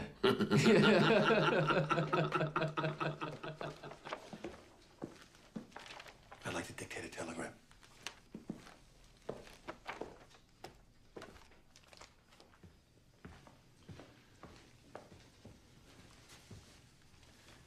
President Harry S. Truman, the White House. Mr. President, please accept my resignation as chief prosecutor for the Nuremberg trials. Bob? And appoint a replacement at the earliest possible... Bob, I'm not writing this. I won't. You saw today that I'm not up to this task. Now, I could stay out of pride and unravel everything that we've all worked so hard to accomplish here, or I could step aside. Bob, you are this trial.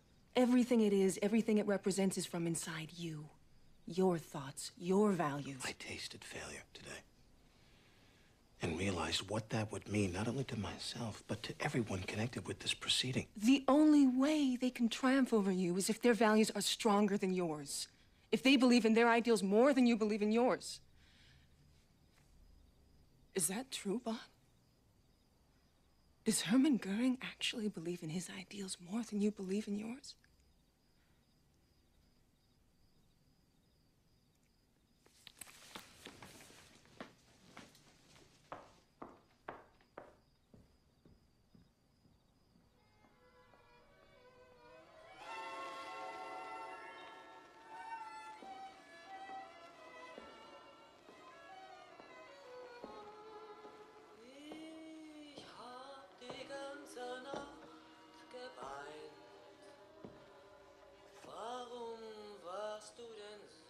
You're right.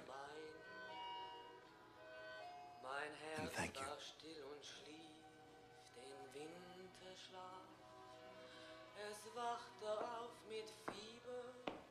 als dein Mund mich traf. You're welcome. Ich hab die ganze Nacht geweint. Warum lässt du mich nicht allein? Denn ich verbrenne, wenn ich liebe. Und weiß, am Ende wird Enttäuschung sein. Ja, ich hab gefühlt, dass ich... Now, look here. What happened wasn't entirely your fault. I mean, God knows, I'd be hard-pressed to defeat a clever defendant who's allowed to say whatever he wants for as long as he wants. Well, now that you've finished with the niceties, let's have the truth. Well, it was very damaging, Robert. I mean, you've introduced this trial from a position of moral superiority, and as a result, you've become its chief symbol. Now, if you can't maintain that, or if the balance shifts ever so slightly, it could be a disaster. Hermann Goering is using this trial to present himself as a philosopher-statesman on the level of Hitler. Do you see Goering as a statesman? No, I do not. I see him as reprehensible, as inhuman. Then treat him as such. Treat him as the vile, conniving, bloody, fascist bastard that he is.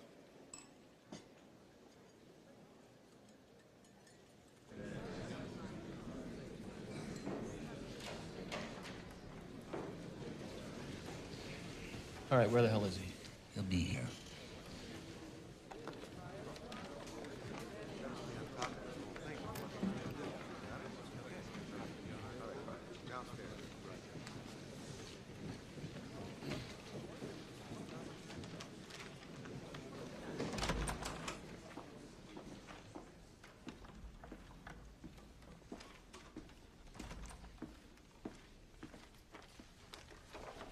Mr. Chief Prosecutor, if you're ready. From the very beginning, you regarded the elimination of the Jews from the economic life of Germany as under your jurisdiction, did you not? Yeah. Elimination from economic life. That is partly correct. Large industries, also armament industries, under Jewish directors. Was that the first of your legal measures against the Jews? I believe removal from office was first in 1933. Then, in 1936, you personally drafted an act making it punishable by death to transfer property abroad? That is correct. And another, that all damage caused to Jewish property by the anti-Jewish riots of 1938 must be repaired by Jews at their own expense, with their insurance claims forfeited to the Reich. I did sign a similar law, whether it's exactly the same way. And did you not say about those riots? I show you this transcript. Did you not say, I wish you had killed 200 Jews instead of destroying such valuables? That was said in a moment of bad temper and extreme excitement.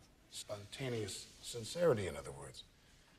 Did you not also personally sign a decree in September 1940 ordering seizure of all Jewish property in Poland? I assume so, if the decree is there. And another which provided the Jews receive no compensation for damages caused by enemy attacks or by German forces. If the law bears my name, then it must be so. Is this your signature? It appears to be. Is it or is it not your signature?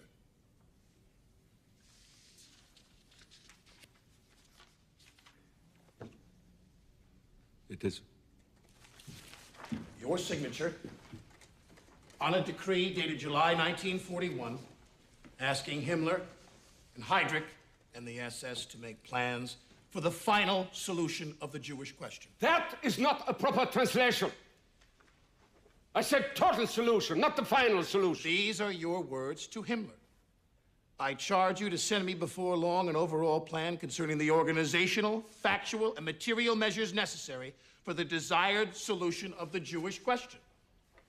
Is that an accurate translation of what is written in this order from you to Heydrich and Himmler? That had to do with immigration and evacuation of the Jews. And you ordered all other government agencies to cooperate with the SS in the final solution of the Jewish question, did you not? There's nothing in there about the SS. This document states you personally ordered all government agencies to cooperate with the SS. You sent this letter to SS Gruppenführer Heydrich. That doesn't mean that the SS had anything to do with the solution to the Jewish question.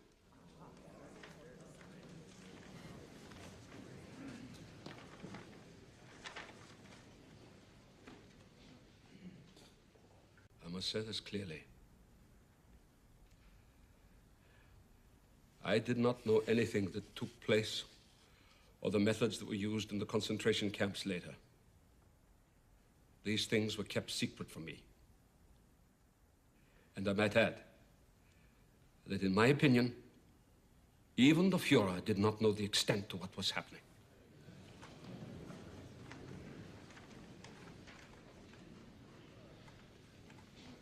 Witness, there is evidence before this court that nearly 10 million people have been exterminated. Murdered in cold blood. You mean to say that you did not, and in your opinion, Hitler did not know what took place in the concentration camps? Yeah. Do you know that Hitler said in 1943, in a recorded meeting, I read you his words now, quote, "The Reich's Minister of Foreign Affairs declared that the Jews should be exterminated or taken to concentration camps. There is no other possibility." The Minister of Foreign Affairs, Ribbentrop, talked with Hitler about extermination, and you were above Ribbentrop. You were Hitler's second in command. You were in charge of the economic four-year plan, so you knew all about the gold wedding rings and the gold teeth and the gold eyeglasses that the victims left behind. And you have heard that it took 5 extra minutes to kill the women because they had to cut their hair off to be used in making mattresses. And nothing was told to you about this material that came from these people that had been murdered? No! No! How can you imagine such a thing? I was laying down the broad outlines of the German economy. The witness is excused. I am not finished. The witness is excused. I am not finished. The witness is excused.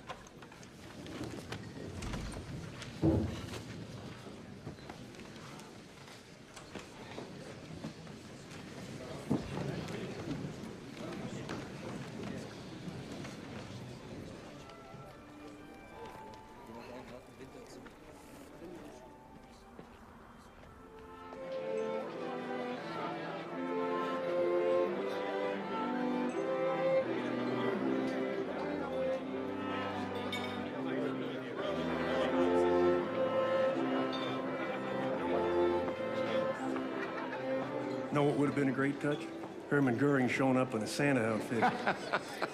Oh, he'd probably do it. After all, he was the Third Reich's chief bon vivant. Did you ever see pictures of Goering at Hitler's mountain retreat? Dressed like a Tyrolean chorus boy out of some grotesque operetta.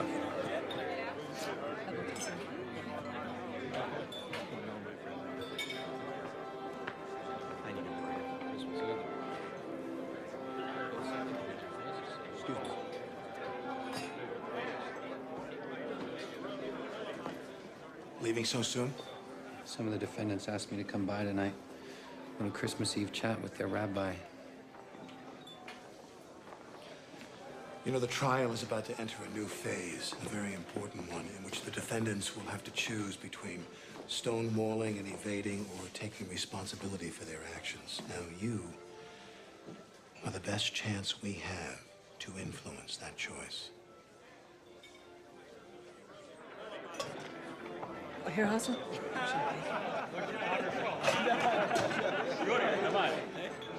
Пожалуйста.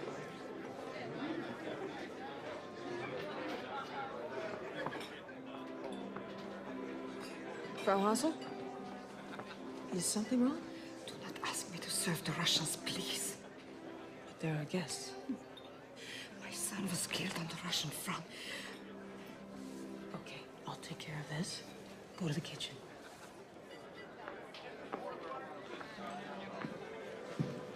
Try these little sausage things, General. Forget what Frau Hassel calls them, but I hear they're mighty tasty. Madam, 20 million of my people were killed by the Germans. You think I could be offended by the snub of a Hausfrau? I don't know what to think, General. Frankly, I can't keep track of all the politics in this room.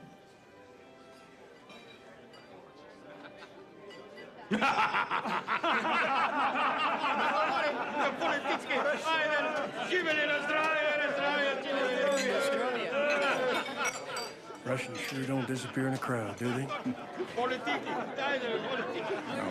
They suffered more in this war than any other country. Must be doubly painful to attract such little sympathy for it.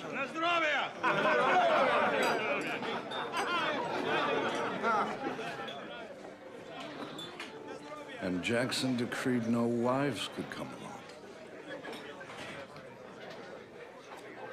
Worked out quite nicely for him, wouldn't you say?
Gesture. Oh, what the hell? I figure it's probably their last Christmas in here.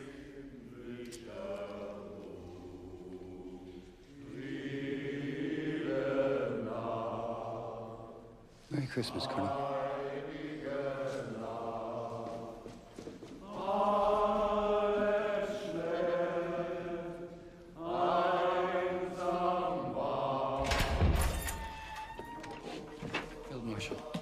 Doctor, how are you? I'm so glad that you are here. Please, sit. You are the only one I can really talk to. But you don't talk to me, Field Marshal. Not really. I tell you everything about my family. Yes, but not about you. I would like to understand how a man like you, a man of your background, could have drafted an instrument like the Commando Order. Allied soldiers found behind enemy lines were shot rather than captured. Or the Night and Fog Decree, suspected resistance members were arrested in the middle of the night and secretly murdered. Because of you. I know. I am dying of shame. Don't you think it's time you admitted that to the rest of the world?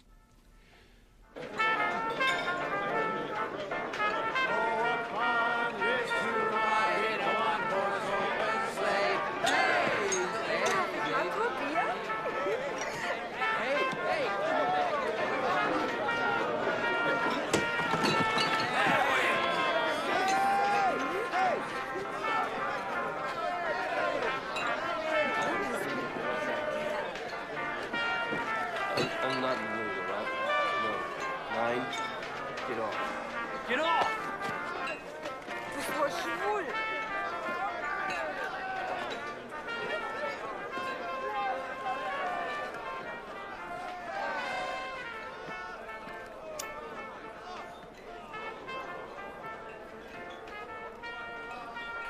You were signing orders that broke international laws and treaties.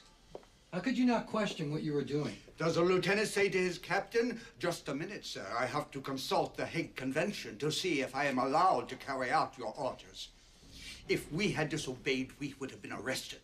And rightly so. And you realize without the support of his generals, HEYERDAHL, Hitler could not have waged war. It is a soldier's duty to obey orders.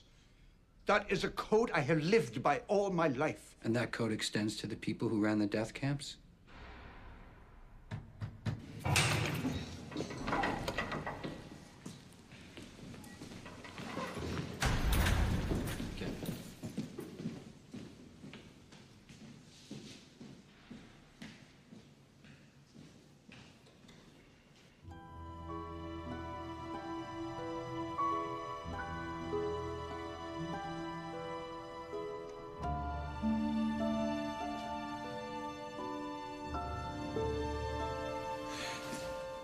I'm sorry, sir. Oh, thanks. Thanks, my friend. Come in. Thank you. Come in. Sit down. Sit down. Thank you. Oh, it's good to see you. I know that Christmas time can be a lonely thing away from home. Merry Christmas, Reichsmarshal. Oh, my dear Tex. What luxury, huh? Prost. Cognac. Yeah. So, what would you be doing now, eh? Back in Texas? On Christmas morning, we'd open our presents and then go to church. And after that, we'd head over to Grandma and Grandpa's for a big roast turkey dinner. After that, Dad, Grandpa, and me, we go out back hunting for pheasant, quail. Ah, hunting. Hunting was my passion. I was Germany's chief gamekeeper. No kidding. Oh, the shooting around my estates at Cannon Hall was wonderful. Did Hitler ever go hunting with you? I shouldn't tell you this, but Hitler did not approve of hunting. He felt that killing animals was immoral. He was a vegetarian, you know. Yeah? Oh, yes, he was a vegetarian. Yeah, but that did not stop him from being the most gracious host in Europe. His dinner parties were legend, always the finest caviar, champagne. Though he did not partake, he was not intolerant. He would dazzle his guests with every view under the sun until dawn.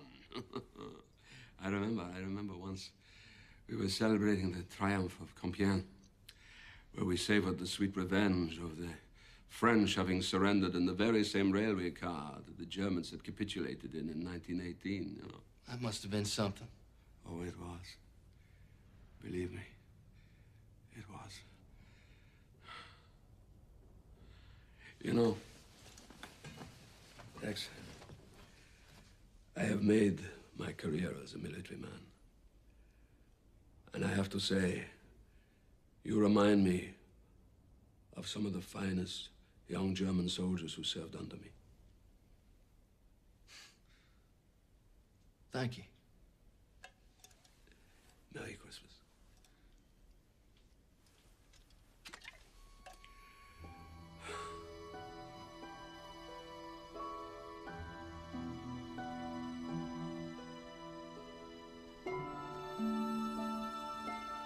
Hello, America. As Christmas descends upon this sad and broken city, I'm here inside her great palace of justice. And on this Christmas Eve, as we're filled with thoughts of peace on earth, it is here that the future of peace may well be determined.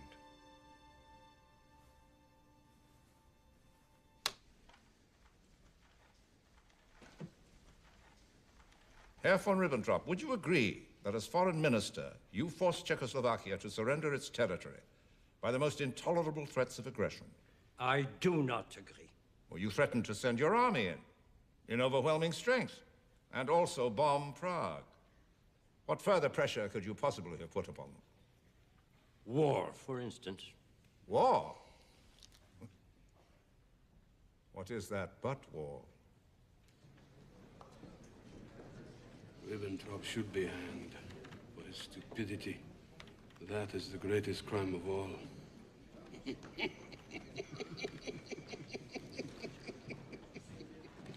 In your newspaper, Herr Schleicher, you wrote that the Jews are a nation of bloodsuckers and extortionists. Do you think that that's preaching race hatred? No. I do not think it's preaching race hatred. It is simply a statement of fact. Dr. Funk, you were president of the Reich Bank during the war. I was, yes. And you accepted unusual deposits into your bank, didn't you? I do not know what you refer to. I am referring to deposits sent to you by the SS from concentration camps. I have no knowledge Inside the Reich Bank vaults, there were literally piles of jewelry. Gold watches, gold earrings, gold eyeglass frames, and gold teeth. Many people deposit valuables in the bank, and the bank is not required to look into them. Prior to 1939, exactly how many of your customers deposited their teeth into your bank?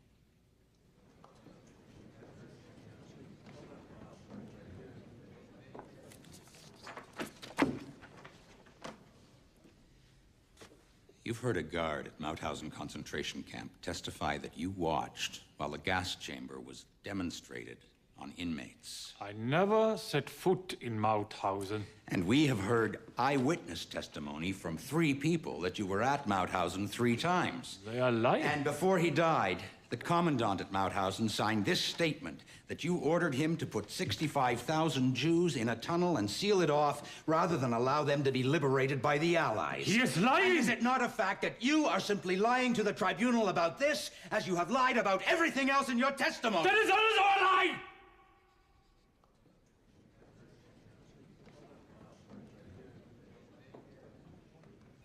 Kaltenbrunner has asked the commandant of Auschwitz to testify in his defense. If that's a joke, I don't get it. I don't get it either, but it's no joke. The British have him in custody, and they've agreed to transfer him here to testify. Maybe Kaltenbrunner just figures he'll look better by comparison. Wait a minute. We're not really going to allow this, are we? Let the guy walk in, say God knows what on the stand, give Kaltenbrunner an alibi? Might be a cheap price to pay, though, for the opportunity to cross-examine him later on. During the entire time you were commandant of Auschwitz, did Ernst Kaltenbrunner ever visit the camp? No. Not once.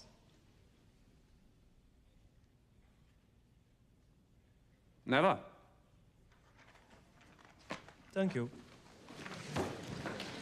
1 minute, please.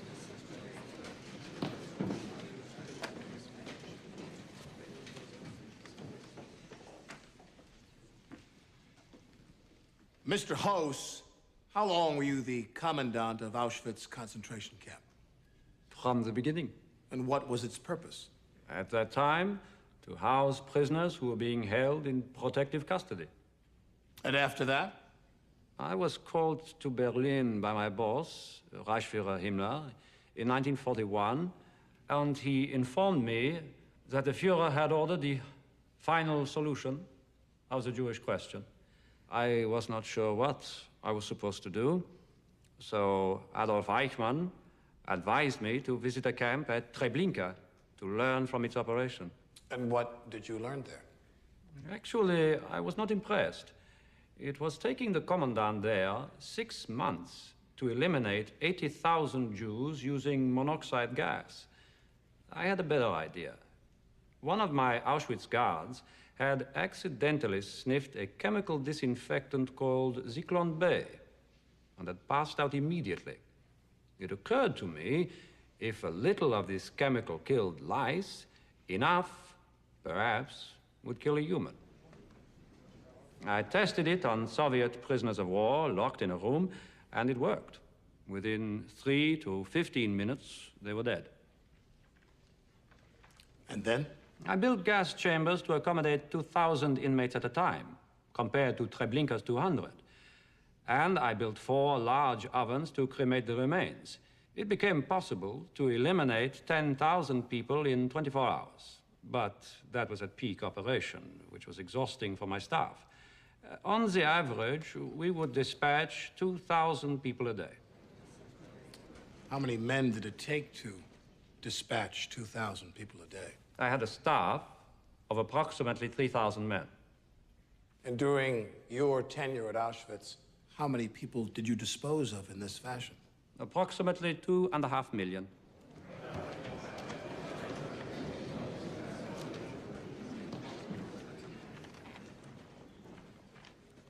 No further questions. I wish to make this clear. I did not tolerate gratuitous cruelty. My men were there to exterminate people, not torment them. Any misconduct by the guards was punished, I can assure you.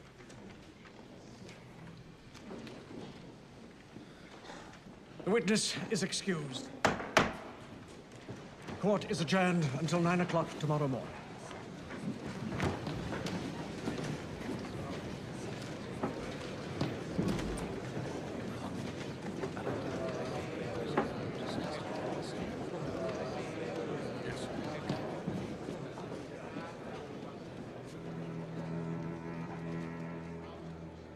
My life was entirely normal. Even while doing this extermination work, I would say I led a perfectly normal family life. How would you describe that life? I've always been happiest alone. I never had any real intimacy with my parents, with my sisters. Commandant, do you feel that the Jews you murdered deserved their fate? I have always been taught that the Jew was an enemy of Germany. So when you were ordered to turn your prison camp into a death camp, you never once thought what you were doing was wrong? I was an SS man. We were trained to obey orders without thinking. Does a rat catcher think it is wrong to kill rats?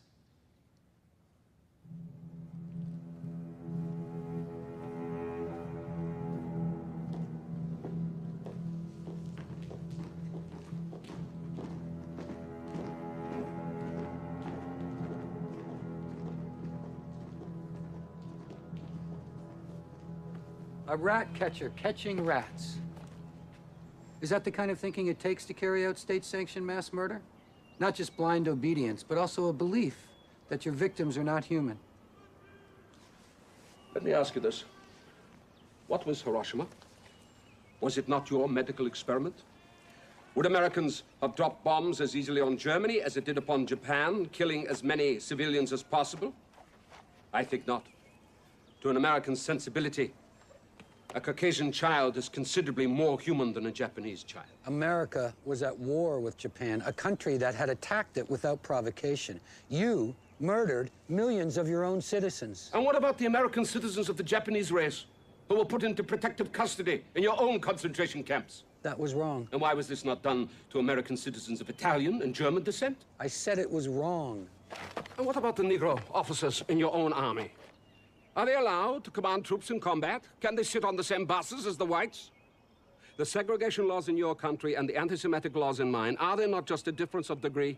Let me tell you, from the beginning of the century, through the First War, until the rise of Hitler, the Freemasonry of the Jewish merchants consistently undermined the German economy and the nationhood of the fatherland. That is why we made anti-Semitic laws, and why you, my friend, can never understand anti-Semitism. Why?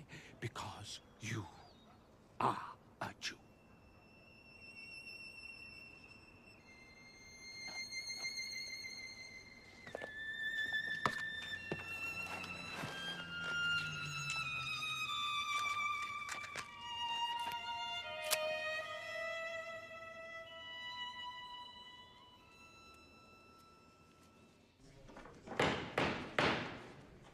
Is defense counsel ready to proceed?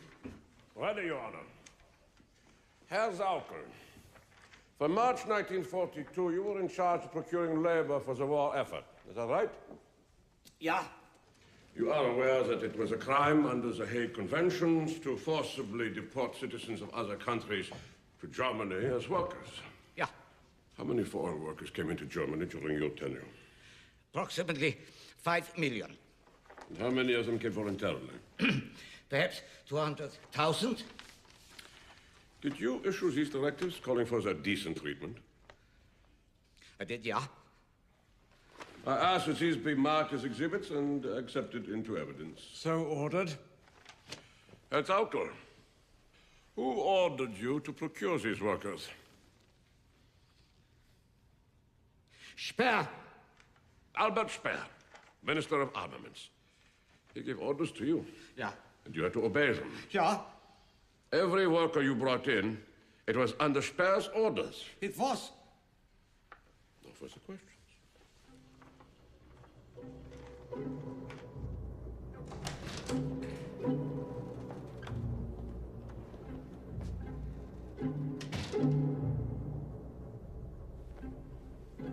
I know this is unorthodox, Mr. Dutt, to request an audience with you, the man assigned to cross-examine me. Well, there's nothing very orthodox about this whole trial, Dr. Speer. My lawyer has been trying to talk me out of confessing to war crimes that might incur the death penalty. But I do not wish to hide the truth, just to save my life, only to hate myself for the rest of that life. Well, I wish the other defendants shared that view. Some of them do, but many are still under Goering's influence. He's a chief rival for the souls of the other defendants, if I may put it so dramatically. Goering was cross-examined by the chief prosecutor, Justice Jackson, while I am to be questioned by you, a subordinate. This difference has been noticed by the other defendants. In their eyes, it puts me in an inferior status to Goering. That's a peculiar measure of status, Dr. Speer. Well, not to a German war criminal. I hope you don't have a problem with it. No. I got no ego riding on this. I'll present your request to my superior, Mr. Jackson. Dr. Speer, did you disapprove of Sauckel's recruitment of labor?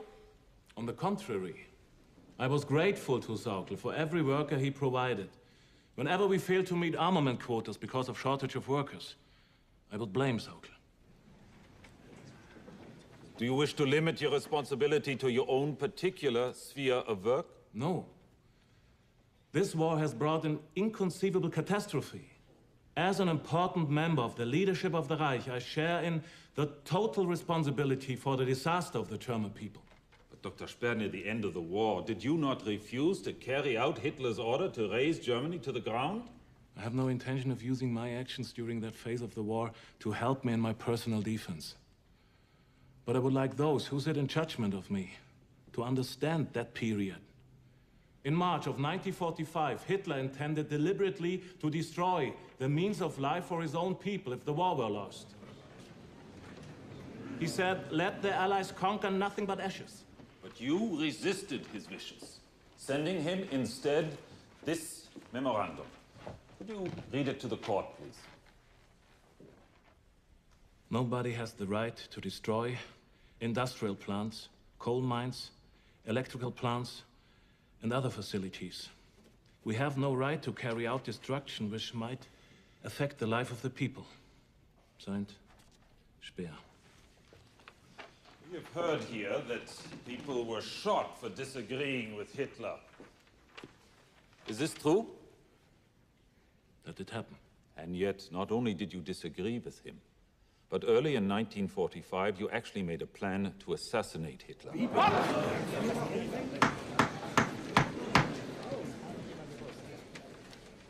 Is that not so? Yes, it is so. It is so. Because of what I viewed as his insane destructiveness. What did you do? What was your plan?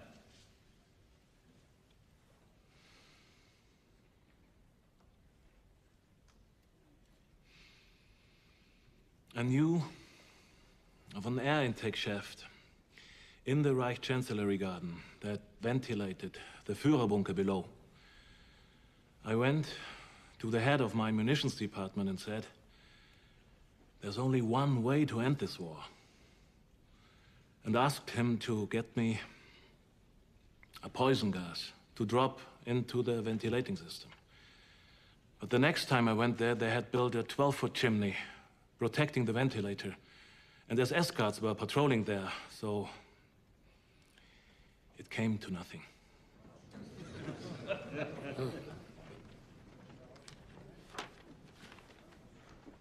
Mr. Chief Prosecutor?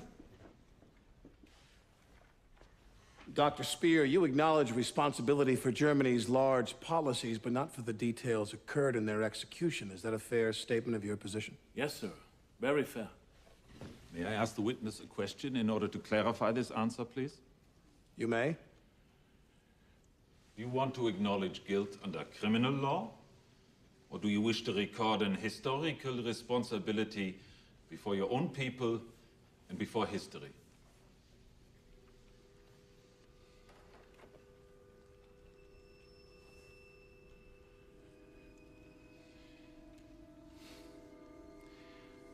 The question is a very difficult one to answer. It is actually one which the tribunal will decide, and its verdict.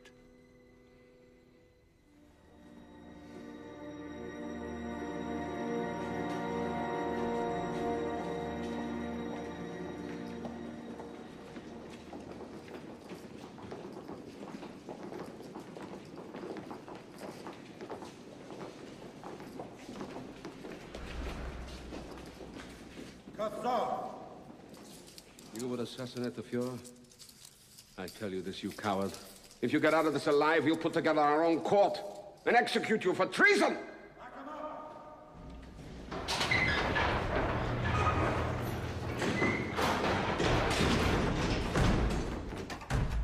As a German officer, I consider it my duty to answer for all I have done. It will not always be possible to separate guilt from the threads of destiny. But the men in the front lines cannot be charged with guilt, while the highest leaders reject responsibility. That is wrong. It was my guilt, and unworthy, which I carry before God and the entire German nation. That I educated the youth of Germany for a man who I considered to be an impeccable leader and head of state. But I educated the youth of Germany for a man 1,000 years will pass, who committed murder 1,000,000-fold. and this guilt of Germany will not yet be erased.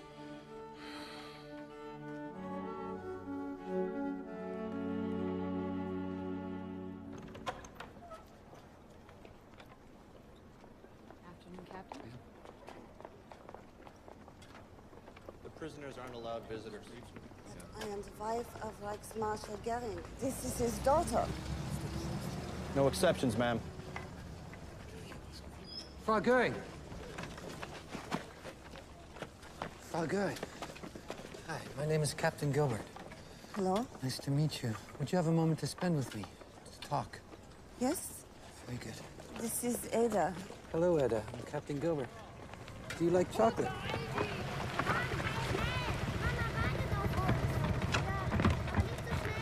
Must have been very difficult for you these last few months, especially with your little girl. It could have been worse, I suppose. Hitler could have survived. You've obviously come to terms with the truth. I only wish your husband could do the same, but he persists in remaining loyal to Hitler's memory. Yes. I cannot understand it either. Such loyalty. A man who wanted us dead. I'm sorry? Hitler ordered all of us to be shot. Hermann, myself, our precious child. That is why we surrendered to the Americans. Why else would we have done such a thing?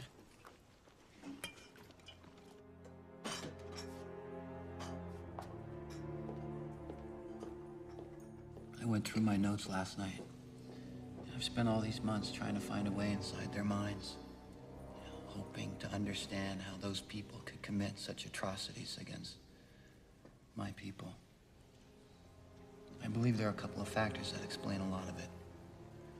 First, Germany is a country where people do what they're told.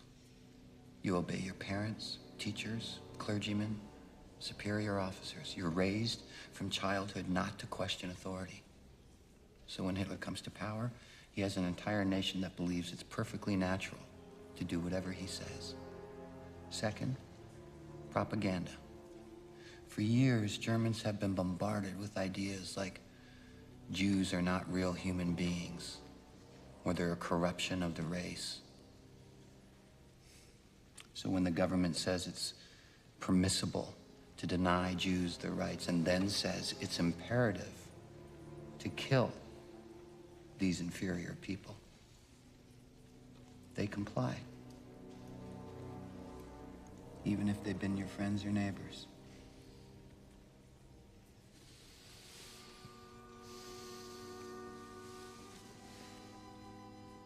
Anything else? I told you once that I was searching for the nature of evil. I think I've come close to defining it. A lack of empathy.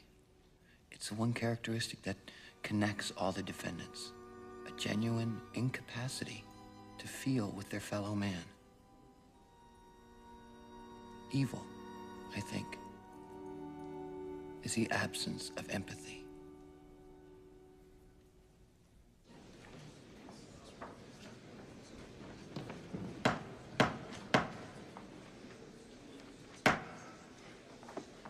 I call on the Chief Prosecutor for his closing argument.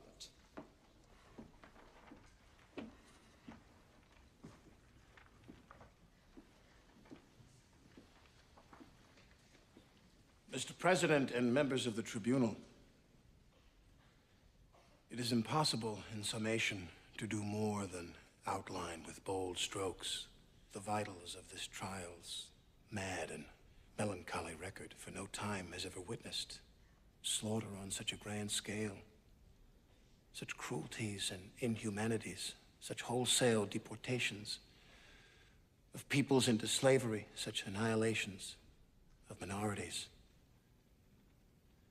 Events which will live as the historical text of the 20th century's shame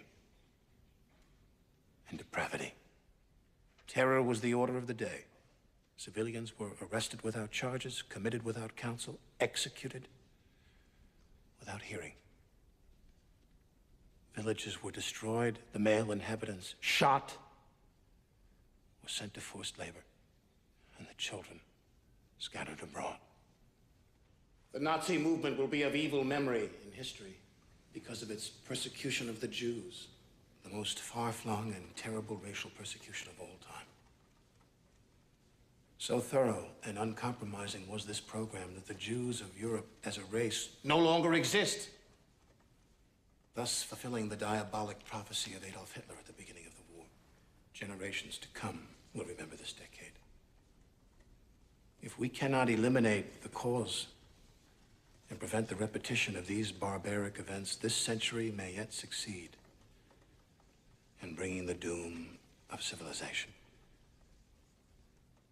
The time has come for final judgment, and if the case that I present seems hard and uncompromising, then it is only because the evidence makes it so.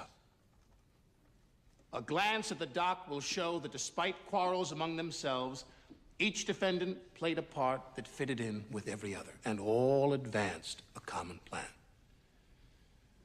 It was these men among millions of others, and it was these men leading millions of others who built up Adolf Hitler. They intoxicated him. He, of the psychopathic personality with power and adulation. They fed his hates and aroused his fears. They put a loaded gun in his eager hands. It was left to Hitler to pull the trigger, and when he did, they all, at that time, applauded. Hitler's guilt stands admitted, by some defendants reluctantly, by some vindictively. But Hitler's guilt is the guilt of the whole doc, and of every man in it.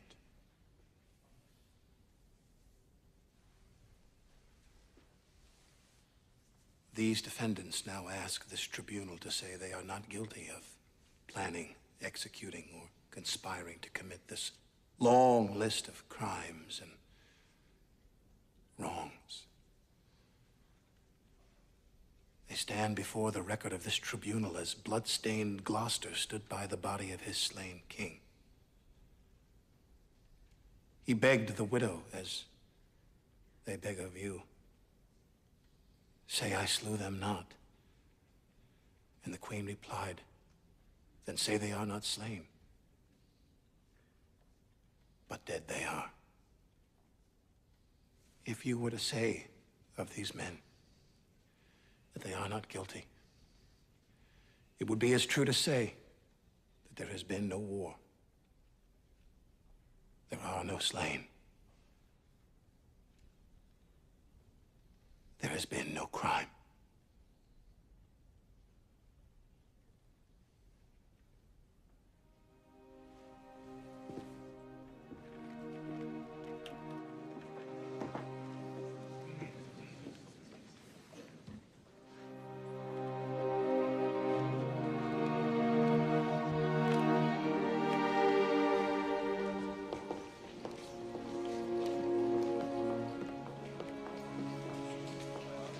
Captain? Jews escalate fight for homeland. It's ironic. Well, after everything that's happened over the past 10 years, I don't blame the Jews for wanting a homeland. One of the many ripples we'll see from this war. And from this trial.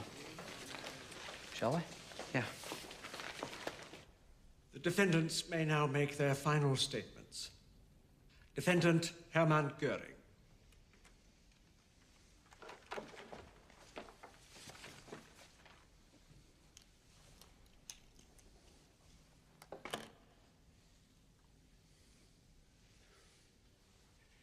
This has been a poor excuse for a trial. But firstly, I must reiterate my lack of knowledge for these terrible mass murders, which I cannot begin to understand.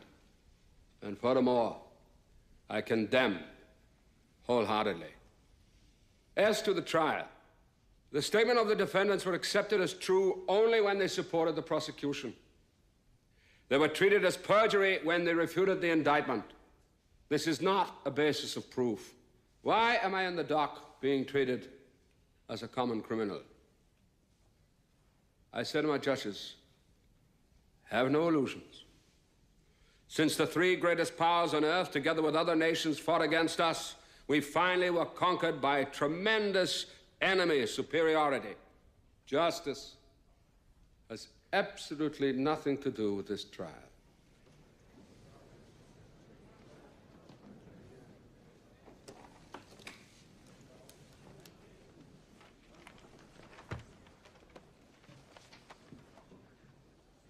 Defendant Albert Speer.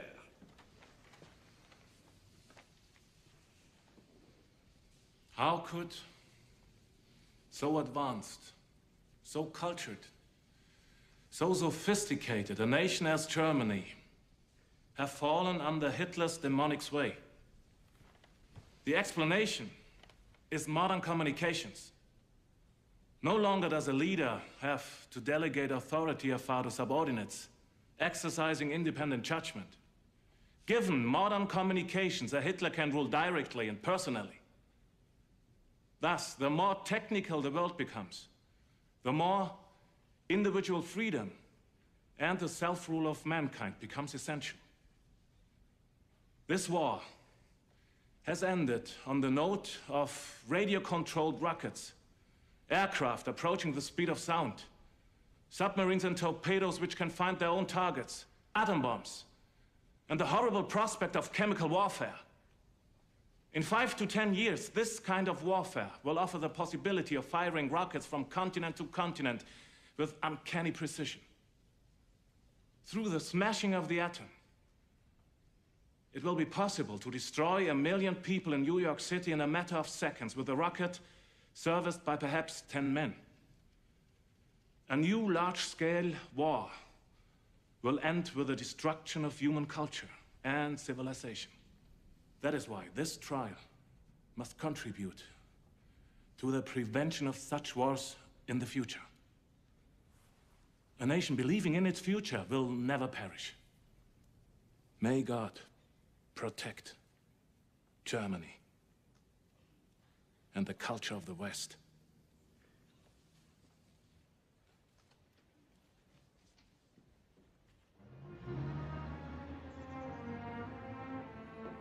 We are agreed.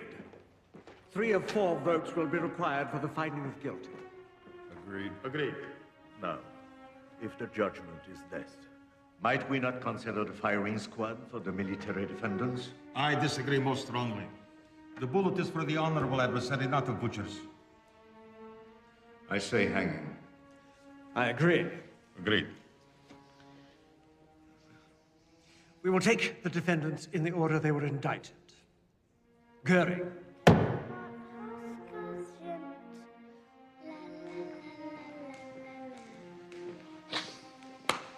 Bravo, bravo. Bravo, bravo. Come, have some of the lovely food.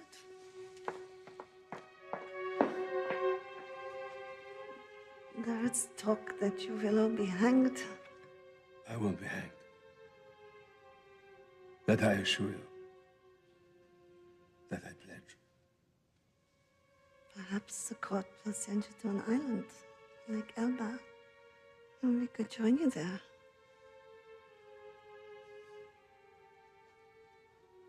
Go on, eat. Eat. Do you think that we would be allowed to take some of the food home with us?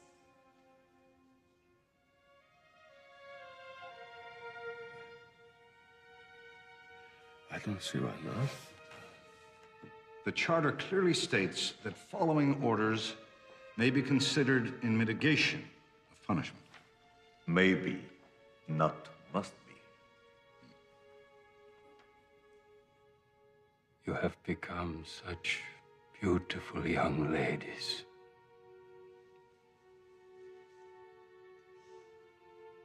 So when are they going to shoot you, Papa? Hans Frank is the most tragic figure in my view. His penitence is obviously real. It would be a meaningful gesture for us. Spare his life. No. He should hang.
Each defendant will stand as his name is called to hear the judgments on the 4 counts applicable to him, and the sentence if found guilty on any of the counts.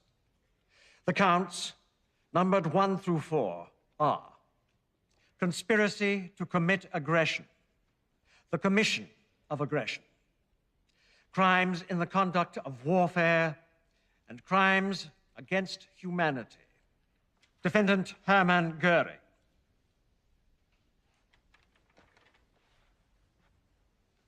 The tribunal finds you guilty on all 4 counts and sentences you to death by hanging. Rudolf Hess. On the charges of crimes against humanity, the tribunal finds you not guilty. But we find you guilty on counts 1 and 2, and thereby sentence you to imprisonment for life. Admiral Wilhelm Keitel. Guilty on all 4 counts. The tribunal sentences you to death by hanging. Defendant Hans Frank. The tribunal finds you guilty on counts 3 and 4 and sentences you to death by hanging. Julius Streicher. Guilty on count 4, crimes against humanity. Death by hanging. Defendant Schacht. The tribunal has come to the conclusion that the evidence against Hjalmar Schacht has not been established beyond a reasonable doubt, and therefore finds that Schacht is not guilty on this indictment. Quiet, please. Defendant Karl Dönitz, guilty on counts 2 and 3. The tribunal sentences you to 10 years imprisonment. Foreign Minister von Ribbentrop. Guilty on all 4 counts. the tribunal sentences you to death by hanging. Ernst Kaltenbrunner, guilty on counts 3 and 4. The tribunal sentences you to death by hanging. Balder von Schirach, guilty on count 4, 20 years in prison. Alfred Jodl, on all 4 counts, guilty, death by hanging. Hans Fritscher, not guilty. Franz von Papen, not guilty. Walter Funk, guilty on counts 2, 3, and 4. The tribunal sentences you to imprisonment for life. Defendant Fritz Sauker, guilty on counts 3 and 4. Death by hanging. Defendant Albert Speer. The tribunal finds you not guilty on counts 1 and 2, but you have been found guilty on counts 3 and 4. Albert Speer, the court sentences you to 20 years imprisonment.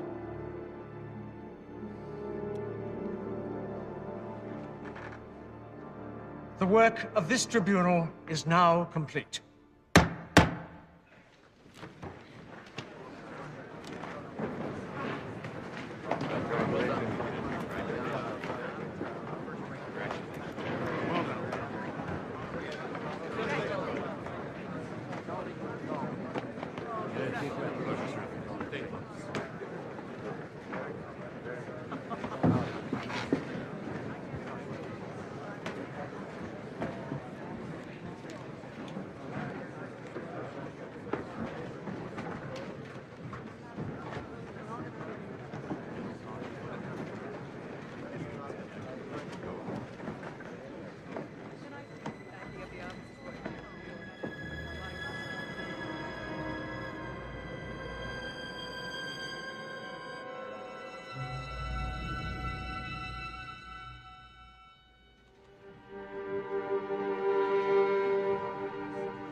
Lieutenant, my dear Tex, why this long face? Have I not told you there's a special place in Valhalla waiting for me? I don't know.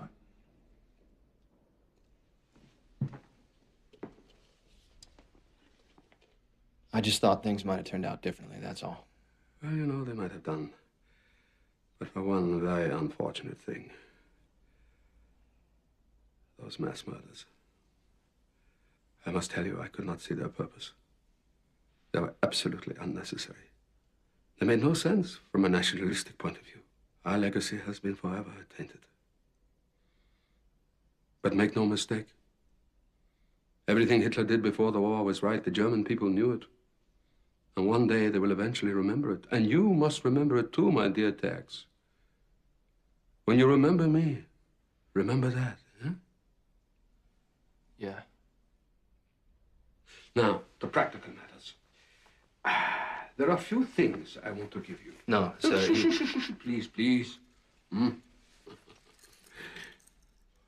Where I'm going, I must travel light. It's inscribed, see, with my name. Take it. Take it.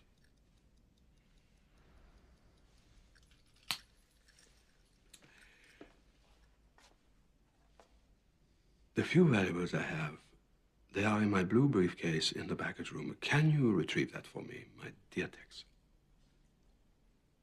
Yes, sir.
I have only one question to ask you. Is there absolutely no possibility that I may be allowed to face a firing squad and die a soldier's death? None. Just as well. I hear the Americans are very poor shots. Now, if you'll excuse me, I must write a letter.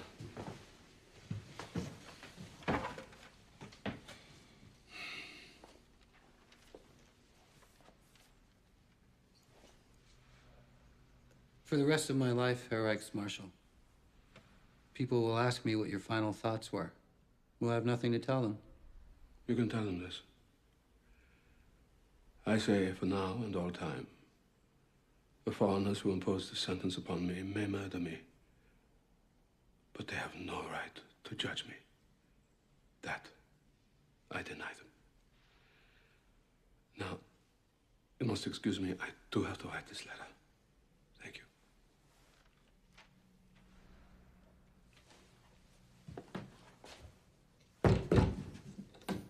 My one and only sweetheart.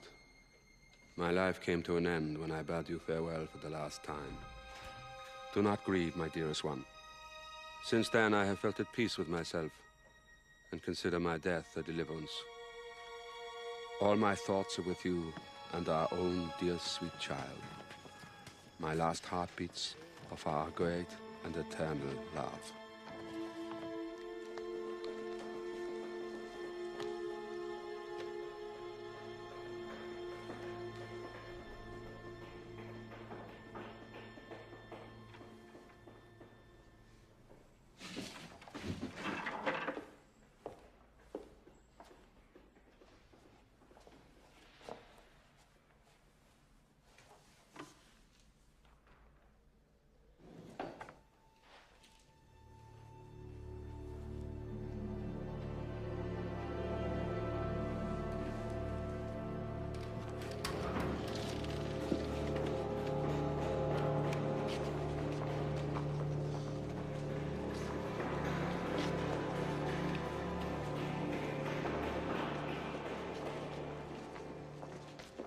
Colonel, may I?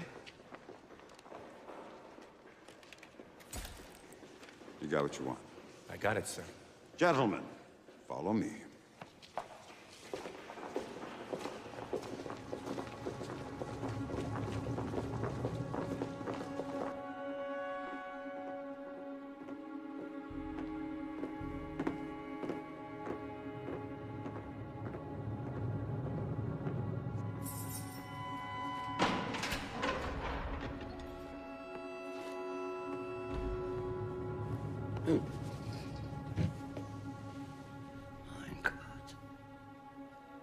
Get dressed.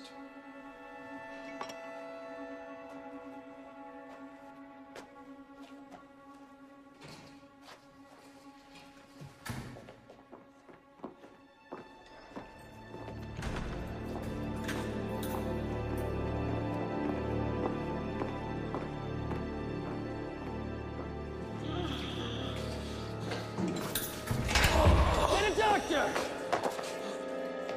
Somebody get a doctor!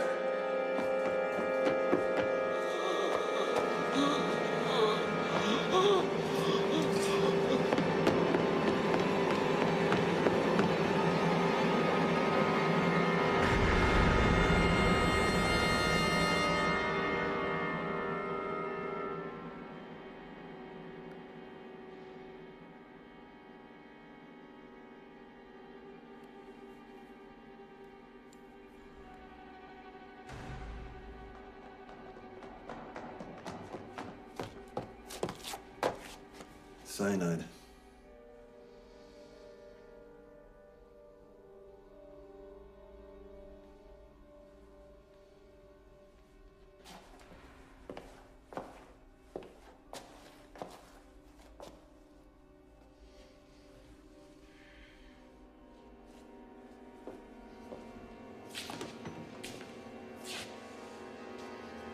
Son of a bitch.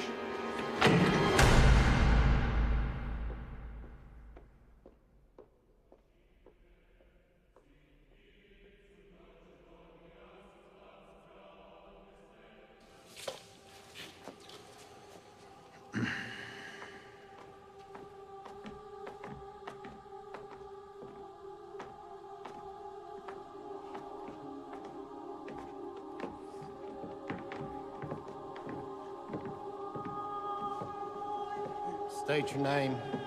Joachim von Ribbentrop. You have anything to say? My last wish is that Germany realize its destiny. I wish peace to the world.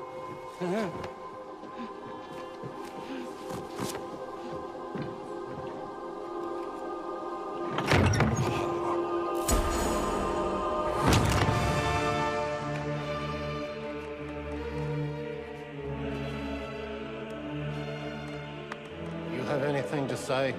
I now join my sons. Deutschland über alles.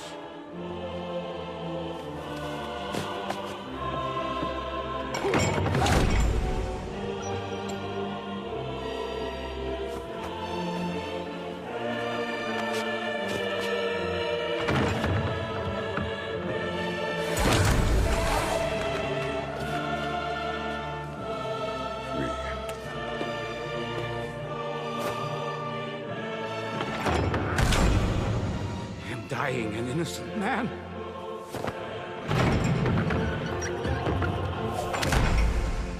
I ask God to accept me with mercy.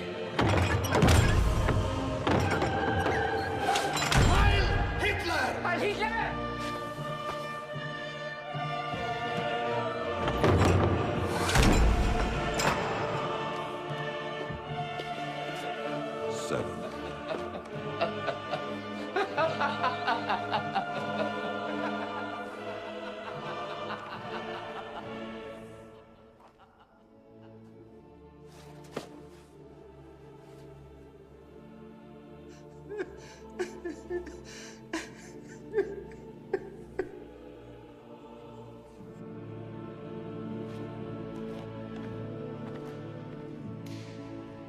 All cleaned out, everything. The cells are to be scrubbed clean. Nothing's to be left.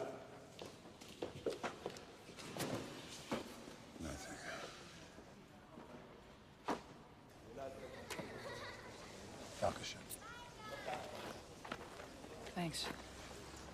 You know, when we get home, we've got some decisions to make. Some personal decisions. Bob, let's just wait till we get home.